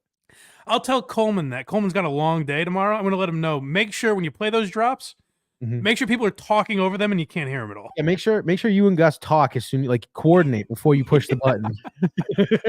Yeah, Coleman, next time you play a drop, that should be the one time in the show you chime in. Yeah, talk directly over it. That's just, the best way. Why would he hit the drop there? I have no idea. I like that one. So do I. Let's continue. Fun way. My rings inside. Yeah. I did. You know what my snapback was? Lord. It's literally the loudest drop I've ever heard, too. That's what I know would drive Carl nuts. Because Carl, I think, really focuses on, like, the technical stuff. That would drive him insane if he heard this. The idea of someone playing drop, like, just hitting a drop on while you're talking. It's fucking madness. I told him that's the way it is, A kitty porn. What was that? I forgot about that. What was that? I forgot about that drop. That was from Quincy. No, let me hear. It sounded like it was from Craig's neighborhood. No. What was it? I said, don't do a kitty porn. Oh. Well, it didn't work, sweetheart. I'm sorry. Is that why you were standing by the bus stop? No, nope. Neighborhood watch. You know what I mean? Neighborhood watch. Yeah, helping everybody out. 10 a.m. Make sure in this suburban town, danger isn't about. I was just walking. I was trying to get exercise, dude. Oh, now it's exercise. I thought it was neighborhood watch. Because he dyed his fucking. He had a beard. Yeah. And he cut it into a mustache, like a 70s mustache on purpose. And he dyed it really dark. Yeah. To kind of be ironic and funny. And he goes, "Oh, here comes Mother Teresa." And I go, how long does he talk about the Mother Teresa comment? Quite a lot. Oh my god. 2 episodes. He's the guy that thinks I party too much. I go, "How high were you when you made that mustache choice?" Perfect. That was what I said. Oh, Joe, you son of a bitch. Got him. This guy, I hope a grave has been dug for him already, because there's going to be a funeral for this son of a bitch. I party too much. I go, "How high were you when you made that mustache choice?" Perfect. That was what Nice.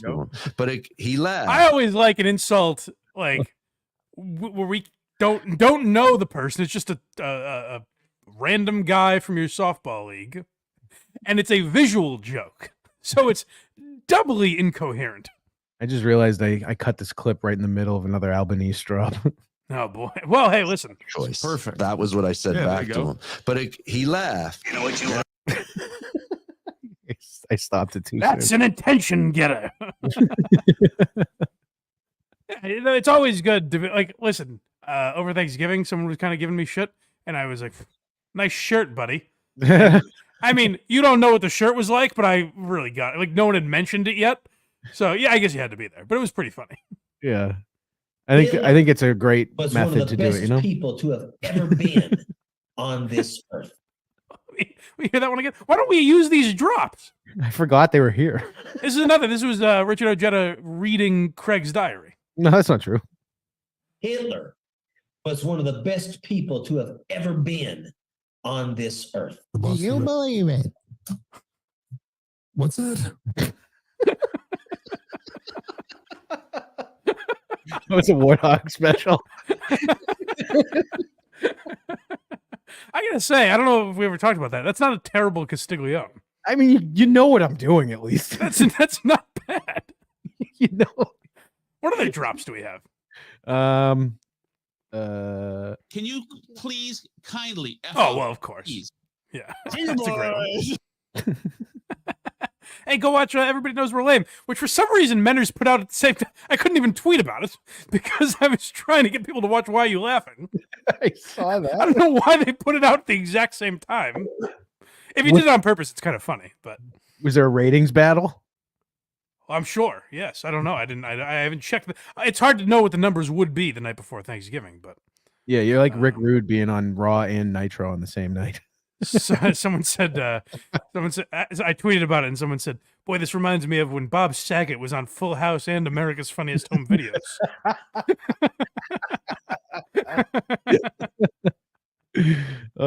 How's that hit you? Oh, that was Kimmel. Who was he roasting in that one? Trump, I think. Oh, it's got to be, yeah. How's that hit you? How's that hit you? Blind Mike, who used to work with that us. one we know. Blind Mike. Yep, that one in One of my favorite players to the cover outro. when he was here was Mike Vrabel. Tell me Mike Vrabel's story. I don't see that one applying often. Almost never. You got to put it on this board to play it once to qualify for the outro. Okay. All right, back to Joe Matarese. Yeah, A show we with got good drops. Fearless Joe is the next one. This is Joe, as we've learned today, Joe's not taking any crap here, He ain't which I take- like. He ain't taking no guff. No. I was something I used to do before meds when an audience member would get out of line, get that nasty with them because I'm on stage. My dad once watched a show and he was like, "You're going to pick the wrong guy. He's going to want to kick your ass." I'm like, somehow I haven't. I go, I know And how what to. the father meant is that he paid for this. I mean, what these people paid good money for these tickets. Right. You're doing this on stage. I used to have to leave out other doors because I would piss people off that would have a lot of friends with them. Yeah. Oh my God. But But yeah, so this guy will probably The way he says used to, so that happened often where a gang of men were waiting to beat you up because Yeah. you were so cutting with your acid tongue. Yeah, he was like, your tie looks stupid. And they met him afterwards. I've got to scurry out the back door. God. But yeah, so this guy he'll be pissed at me if he sees this episode. No. Oh man. Oh, I think that was another drop. I just keep cutting it. Albanese was hot on the drops today. Just nonstop. Finger boys. Was there another Ojeda one on there? No. There wasn't. No.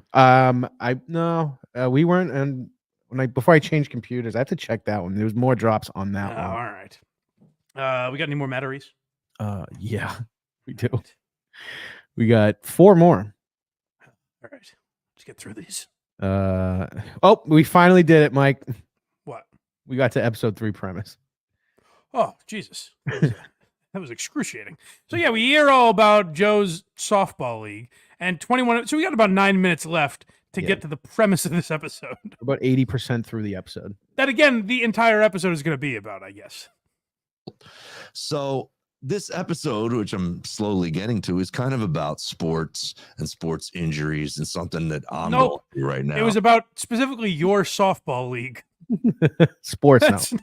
That's not a relatable sports topic. There's a reason it's not on Sports Center, Joe. People don't give a shit about it. I would watch Sports Center for beer league, I think. Would you watch it for the text chain drama of Joe? Actually, I probably would too. That's what we're doing right now. So. I was going to say, if it's involved, we might have a hit. I guess that's exactly what we're doing. So maybe Joe's onto something. We might have a hit here. Kind of about sports and sports injuries and something that I'm going through right now as a 56-year-old. Thank you. That was Fascinating episode. You know what I was really hoping for is what you wear when a room is a little drafty. Can we do an episode on how many times you get up at night to piss? I was really hoping to hear about your aches and pains. That's a great idea for a topic, Joe. I'm 56. You know, my knee, I can tell a day before it's going to rain because of my damn knee. Oh, you should do a podcast about that. We're finally on episode 4, but if you go by the Terminator timeline, was filmed before episode 3. Yeah. So now this is the episode where Joe finally gets to that story about the fucking softball guy. We haven't heard enough about that yet. But first, we got to hear him talking about scolding callers. Okay. Oh, good. So this is not quite like I said when John, like Stuttering John, scolds his chat, or Kevin Brennan, like they scold people for not donating. It's not quite that level, but it is like, hey, I'm expecting you guys to participate, and you're not carrying your end of the bargain. We've had no fucking chats today. You see me yelling at these people? It's not your jobs. Take the week off. It's fine. Yeah. Go enjoy the day. But if you don't super chat right now, you're fucking gay. You're dead to us. But no, but you know, do as you wish. But yeah, just know that in the back of your head. You're not part of the Rock's crew if you don't super chat us. But you're not part of the guys. But that's on you. So far, Dang Lizard, you're part of the guys, dude. He's the only one. He's the only one. But here we go. Well, let's just get right into it, because the first subject, and we didn't have a lot of callers this week on the show. We didn't have a lot of messages on my social media. I think it was my fault. I put it out, I think I tweeted it out and I realized I don't have as many people following me as I thought. I realized, about 8 years ago, everyone kind of decided I'm a joke and they don't respect me. So, you know what? We're both to blame at the end of the day. Monday, and then I said, you guys, I gave him a deadline of Tuesday at 2:00 in the afternoon, which... You give people deadlines? Yeah, get these reports back to me by tomorrow. Nan Cram, whatever, from $28. I heard that. It's about time, Nan Cram. You know, I see you giving Carl $40. Nan Cram, not gay. Thank you, Nan Cram. some of the regulars. They're like, dude, that was a tight time frame. I couldn't do the I'm like, you can't write like what do you need 3 days to write like a sentence underneath it on Facebook, Twitter, Instagram, TikTok, all that. So I No, they have lives. This is delusion like crazy. This isn't their job. Oh, what did it take you a whole day to write? No, I'm doing other things, Joe. Someone in the chat says they sent a nice voicemail from some African American acquaintances and Joe never played it. Well, he might be behind. He might be behind. We'll see. Interesting. I don't know if we'll catch on to that or not, but we'll see. Instagram, TikTok, all that. So I apologize. I guess I'll have to do that with more days leeway. I guess if you guys are going to be dicks about it, I'll give you a little more time to do your assignments. I'm gonna guess that call might pop up around like episode 7. Oh, yeah, probably. He seems to be cramming in there. But yeah, this is Joe saying like, I gave you guys a month to do your book report, and no, it seems like some of you didn't even read the book. You believe this? I mean, what? This is you should be ashamed of yourselves. This is for you guys, really. You're not going to have any content if you don't do it all for me. You believe this? You heard about this? I just don't do it with you guys anymore, and I just talked to. Oh, go back. I want to hear him. Listen. I guess I'll turn this car around, and we won't go to Disneyland. If you guys don't super chat us, we just won't go live anymore. You know what I mean? I guess this is one my dad did. He'd roll down the window and say, "I guess Mike doesn't want any presents this year." And I'd say, "No, Santa, please." He's a liar. No, this man is lying. And that's what all the audience is doing. Joe, I want to hear myself on the voicemail. Come on. Please, Joe. All right. I feel famous when you play my voicemails. Dang lizard, €2. I'm too old to be one of your boys, Craig. I like that. No, I never said boys. I said you're one of the guys, dude. One of the guys. That's what I like about the guys. That's what I like about the guys. I need that in the outro. That's a must. Not the more I'm thinking about it. That's a must. What the fuck is this? Matt, $5. We love Mike. Craig should be nicer to Mike. Thank you, Matt. That's true. Craig gives me a lot of gut. Meanwhile, I'm sweeping this guy's crimes under the rug, for Christ's sake. Oh, nothing to see here, folks. All right, there's no crimes to be swept, but had there been, you'd be lifting the rug up and kicking him back out. Well, I think that the people of the neighborhood did that when they called the police. This is not some, Mike observation. This was a town that was concerned about a menace. Biggest mistake I ever made was not doing the TikTok thing when I'm like, oh, the cops are here. I better start recording this. That's a lot of these people. They always the biggest mistake, not covering their tracks. They never think it was committing the atrocities. I didn't do anything. I walked away from the bus. Yeah. Guys, I guess I'll have to do that with more days leeway, or I just don't do it with you guys anymore, and I just talk to Mike the whole time, which is what you don't want that, do you?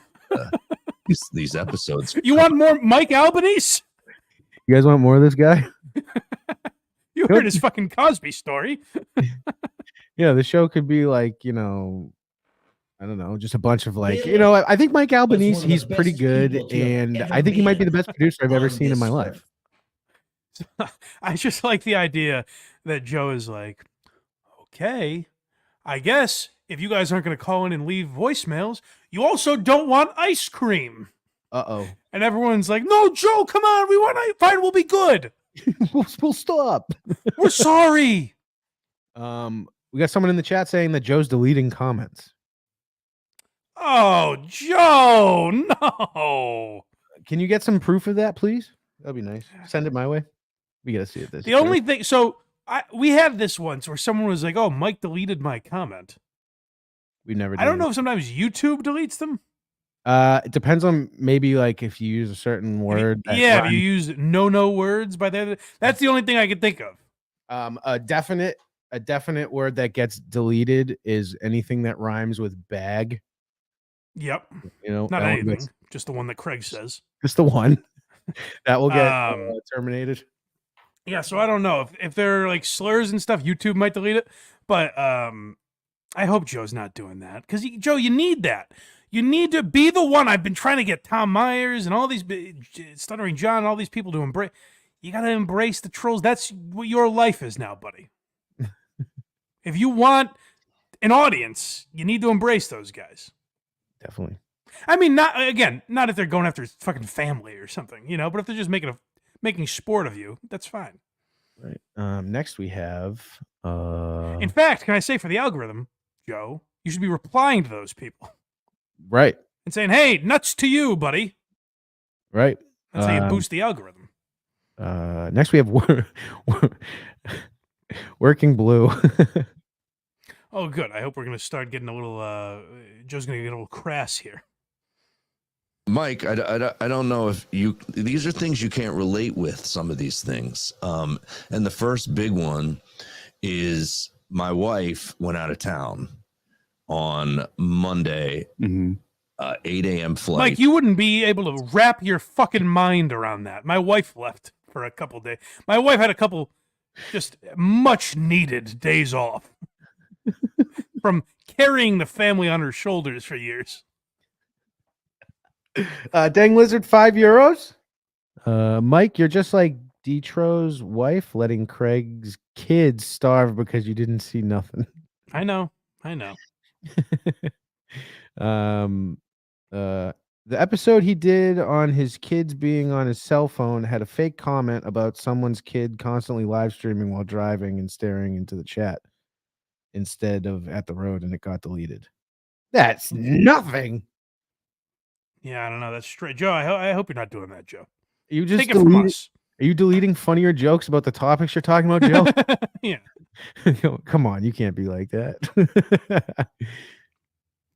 Florida, and she doesn't get back till Thursday night. Now, I always think it's going to be not a big deal, and it becomes so fucking hard. My brother has given me a note on the podcast, by the way. He's like, "You're too clean. You need to be dirtier." He literally said this. My brother's 9 years younger. Why don't you? Hold on a second. Can you tell that was clearly that was in Joe's head? Because he goes, "It's so fucking hard." By the way, I got a note recently that I should curse more. It's like, yeah, Joe, it was pretty obvious that you screamed "fuck" at us because your wife was on vacation. He's like, "You're too clean. You need to be dirtier." He literally said this. My brother's 9 years younger. Why don't you don't curse. You don't talk about eating I guess I don't. I didn't even realize it. Is it weird for your brother to not hear you talk about eating pussy? Fair point, Mike. That's a good question. Yeah, that's very weird. I don't hear you talk about licking your wife's box enough, who I've known for many years and is the mother of my niece and nephew.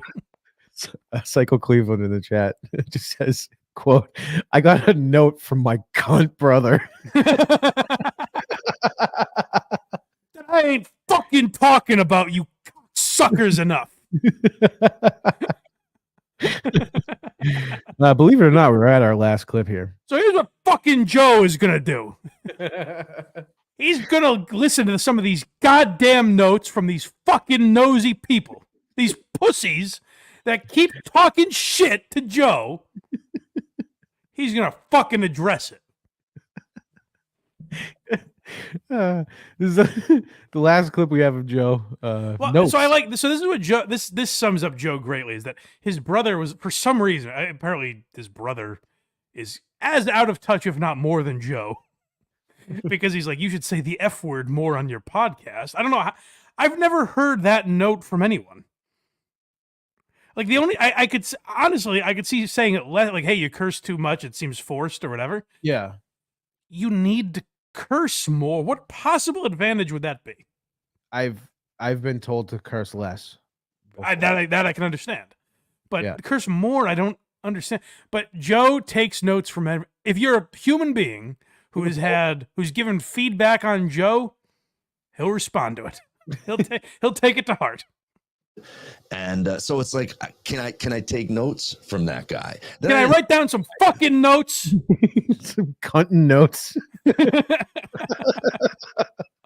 Can I get some ball licking paper so I can write some twat fuck notes?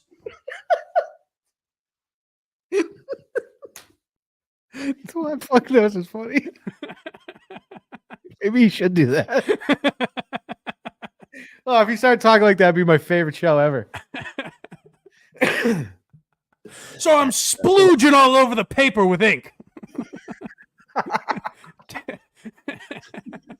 Taking these douche cunt notes. My fucking slut daughter. And my bitch son walks in and he's like, Dad, I've been fucking texting again. Dad, that cunt mom stole my fucking phone. That whore sliz teacher took my phone away. And I says, what's your fucking language, you pussy? I says, you tell that gas you'll fucking text when you want, bitch. Can I take notes from that guy? Then I had another guy, I'm getting on a side note, but I think people also, if you start to listen to everybody's comment when you're podcasting, you're fucked. Yeah. Yes, Joe. Okay. Now maybe take that advice and stop talking. He really pulls out a scroll with every comment that he doesn't like. Item 1. Item 1, the show. Now they seem to not like that I'm doing a show in general. Your thoughts? I had another guy that I play softball with last night. He's fucking obsessed with this shit, dude. This guy drove him nuts. But listen to this. So we just got the gist where he's like, yeah, this guy said my podcast thing. Listen to the context of how this all transpired. Just like he's like, I got him with that fucking mustache comment though. Yeah. So he doesn't hit the cutoff, man. So naturally, I spent 45 minutes berating him. So yeah, he missed the cutoff, man. So naturally, he's half a whoa, Joe, you can't say that. Come up to me, I don't understand why these people do this. You have anyone just come up to you and critique? I didn't ask for a critique. He just walked right up to me on the song. My show's that bad; it just happens. Hold on, he's also lying, which I'll get to in a moment. But he's like, yeah, people, isn't it crazy? I like that he's asking other people. He's like, do you ever have this happen to you? Does someone just walk up to you and say your podcast stinks? No, that's a pretty unique problem, Joe. Walked right up to me on the softball field in between. We're like going out to play defense. And he goes, oh, listen to the podcast. And he made a face. I go, I'm like, here it comes. And he goes, yeah, I wanted to like it. I wanted to like it. And it feels like, I wanted to like it. That's such a great, I love this guy, but this guy should be doing a podcast. But that doesn't feel natural. What would feel more natural is if Joe said, what did you think about it? It doesn't feel natural for someone to go, hey, I listen to your podcast. No one says anything. There's some pause for some undetermined amount of time. And then the guy's like Joe's just staring at him during this time. He's like, you gonna continue blankly? You gonna continue that thought? Yeah. Hey, fuckhead. What'd you think of it? And the guy's like, don't treat me like Mike Albanese. I watched him so and I go, dude, it was the first one. Give it a second. And I'm sitting here going, I couldn't get along with this guy. He's going to probably see this episode and I'm going to be on the team with him. It's another beauty of podcasting. It fucks up things in your life. Yeah. I've had it fuck up comedy gigs. If I say one thing about a comedy club, it gets back to the gig. And then if I say that the venue is a horrible place to work, all of a sudden they don't want to book me there anymore. You believe that? It's the damnedest thing. I gotta see. All I did is trash this venue one time. So, the episode that he's talking about had 350 views. Yeah. What are the odds that someone you play beer league softball with? Well, Craig, it's interesting. Was that the end of the clip? Because I'll tell you. No, it's not. Let's see. He might tell you. If not, I'll fill in the blanks. Because that's an astute observation, and I have the actual answer for you. Oh, good. I love that. comedy gigs. If I say one thing about a comedy club, it gets back to the gig, and then they never want to use me again. This guy's going to hate me. I'm not going to say his name, but he didn't like the podcast, and I don't know what to tell you, dude. You know, we're not alike. We're not alike. What the fuck? I'm too edgy for you. You hear how much I curse? I do enjoy though that he's like, yeah, you know, this place that pays me to go tell jokes doesn't like when I say bad things and how bad it was, and this experience was shit. Whether it's this guy on my softball team or the comedy clubs I work for, no one seems to like what I'm doing. I tell one person my wife sucks at cooking, and now she won't cook for me no more. Let's wrap this up. That was it? Okay, so I'll tell you then, because I'm excited to tell you. I'm excited to hear this. Because Joe is acting like he stumbled into this criticism. Like this guy randomly found his podcast. You're right, only 350 views. How did this guy even know Joe was doing a podcast? Well, I know exactly how, because he revealed it later in the episode. Oh, good. As you mentioned, we heard a lot about the group chat that happens with the softball league. Oh, right. When episode 1 dropped, Joe texted everyone and said, please listen to my podcast. Oh. So then the guy goes, yeah, I did what you told me to listen to it, and I didn't love it. And Joe's like, the audacity of this man. So I got to be honest. So if I'm in say we're in a group chat, right, Mike? And I send an episode, not asking anyone to be on it. I'm just sending one that I did. Yeah. It's almost like I'm asking for feedback. It's literally what you're doing. It's saying, listen to this so I can get all of your thoughts.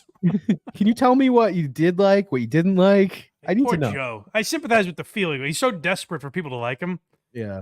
Now, what he's really doing there is like, could you guys tell me this was good, please? You don't even have to listen to it. Just say, good job, dude. Keep it up. Yeah. Could you tell me how great this was? It doesn't matter if you listen or not. Just tell me it was awesome. Please. That's all I Or I'm going to fucking get rowdy in here. Just like my brother, just like my dick bag brother wants me to. Every episode is dropping in views. Poor guy. Well, we're trying to boost that up. Go watch Joe Matarese. Go watch his show. Go watch his show, and if you see anything interesting, let me know what the timestamp is. Yeah. So we'll see. Maybe I don't know. We'll check back in on Joe next week, but we'll see him in the future, I'm sure, at some point. Yep. Is Hack Ride waiting for us, or should we get out of here? I didn't send him the link. Whoa! He's not gonna like that. Well, he asked in the chat, should I come on this week or take a week off? Oh, okay. And well, he can hop on next week. There was no response, so I went, that must be the no. Oh, no, that was not me ignoring him. Oh, it was, I genuinely didn't see it. He said that to me? yeah, me and you. Oh, no, Hack Ride, I apologize. That was not my intention. Well, now we know. So before he's already cut angry clips, I can tell. I just know. You know what he's No. I swear to God, I was literally like waiting for him to pop in. But no. Well, we had David Collins this week, so Hack Ride next week, maybe, you know? Yeah, that's right. Everyone All listens. right. Go follow Hack Ride, by the way. He's getting close to that, like 1,000. The reason I pointed out is like 1,000 is usually the goal to get monetized on YouTube. He's pretty close. He got there very fast. He got monetized.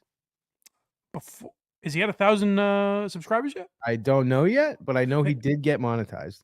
Maybe I'm thinking of his Twitter or something. Either way, go follow Hack Ride everywhere, huh? David Collins has been in here the whole time. Has he?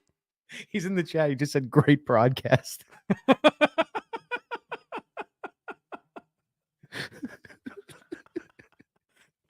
Thank you, David. I love David Collins. He was great today. He's delightful. I hope the people enjoyed him. They better have. So go follow David Collins, 30-minute half-hour show everywhere you get podcasts. Go follow Hack Ride. I did hear the whole report. You familiar? The whole report? Yeah. No. You're saying it no, wrong. I didn't hear the phony show yet. That is on my queue. I believe it came out on Thanksgiving, so you can go watch the whole report. That's on Hack Ride's YouTube. I thought you were saying something else. I was like, oh, it's spelled different. Yeah, no. Yeah. Yeah. So follow those boys and follow us if you wouldn't mind. Wherever you get podcasts, you get the Blind Mike Project. Why Are You Laughing? Who Are These Socials? Those are all the shows I host. You can find all the links anywhere you get podcasts. The easiest way is go to blindmike.net, and all the links are there for you. Subscribe on YouTube if you wouldn't mind. I'd still like to get to 5,000 subscribers by the end of the month. I don't know if we'll get there. I'm sorry, by the end of the year. So It's by the gonna end be of close. December- It's gonna be close. It'll be close. Send it to a friend, as Richard Ojeda says. Put it in the group chat. Say, get the link to the YouTube and put it in If your you group play chat. softball in October, apparently, which is a little odd, but if you play softball or you're in any other sort of men's league, send them the link to this episode and see if they enjoy it, and let us know the feedback. Let us know if we should curse more or whatever. Yeah. So go to blindmike.net for all those links. I would say, and you can become a YouTube or Patreon member if you'd like. We appreciate that. And I would say go to verygoodshow.org. Apparently nothing is there. I've just been an asshole promoting that. But if you want to see the remnants of what was once a podcast, go to verygoodshow.org. We just had our 4th birthday episode. It's there. What does that mean? I don't know. We've been around for 4 years somehow. You guys celebrate every year? In a mocking way, kind of. Oh, I get it. Yeah. Actually, the last episode. So Tim is homophobic but doesn't admit it, and his brother's gay. Whoa. Yep. So what happened I was smell a sitcom. So I put out the link so anyone on the Patreon could join and just kind of tell us how shitty the show's been for 4 years. That was what it was. But his brother came on, and we just asked him a bunch of questions about being gay, and Tim didn't like Did he it. say to you, Craig, it's kind of like what you do, but bigger? No, that's not what he said at all. Regular sized? He said, Craig, you know how you like You eat, you know how there's full size Snickers and there's Yeah. the fun size that you give away on Halloween? Yep. He actually said to me at one point, he's like, Craig, you know how you have of age women? And I was like, yes, thank you. He's like, well, I do that, but with guys. That was exactly what he said. I don't believe that. But you guys go look for the timestamps for that one, I guess, because I don't think you're going to find it. Go to verygoodshow.org. Support the boys. We appreciate it. And, you know what I should say? The guys. The guys. Fucking guys, dude. Support the guys, because we're just a bunch of guys trying to get things done here. So we appreciate you. And happy Thanksgiving to everyone. Thankful for all of you that watch. And we'll talk to you guys next time. And we have a meme trans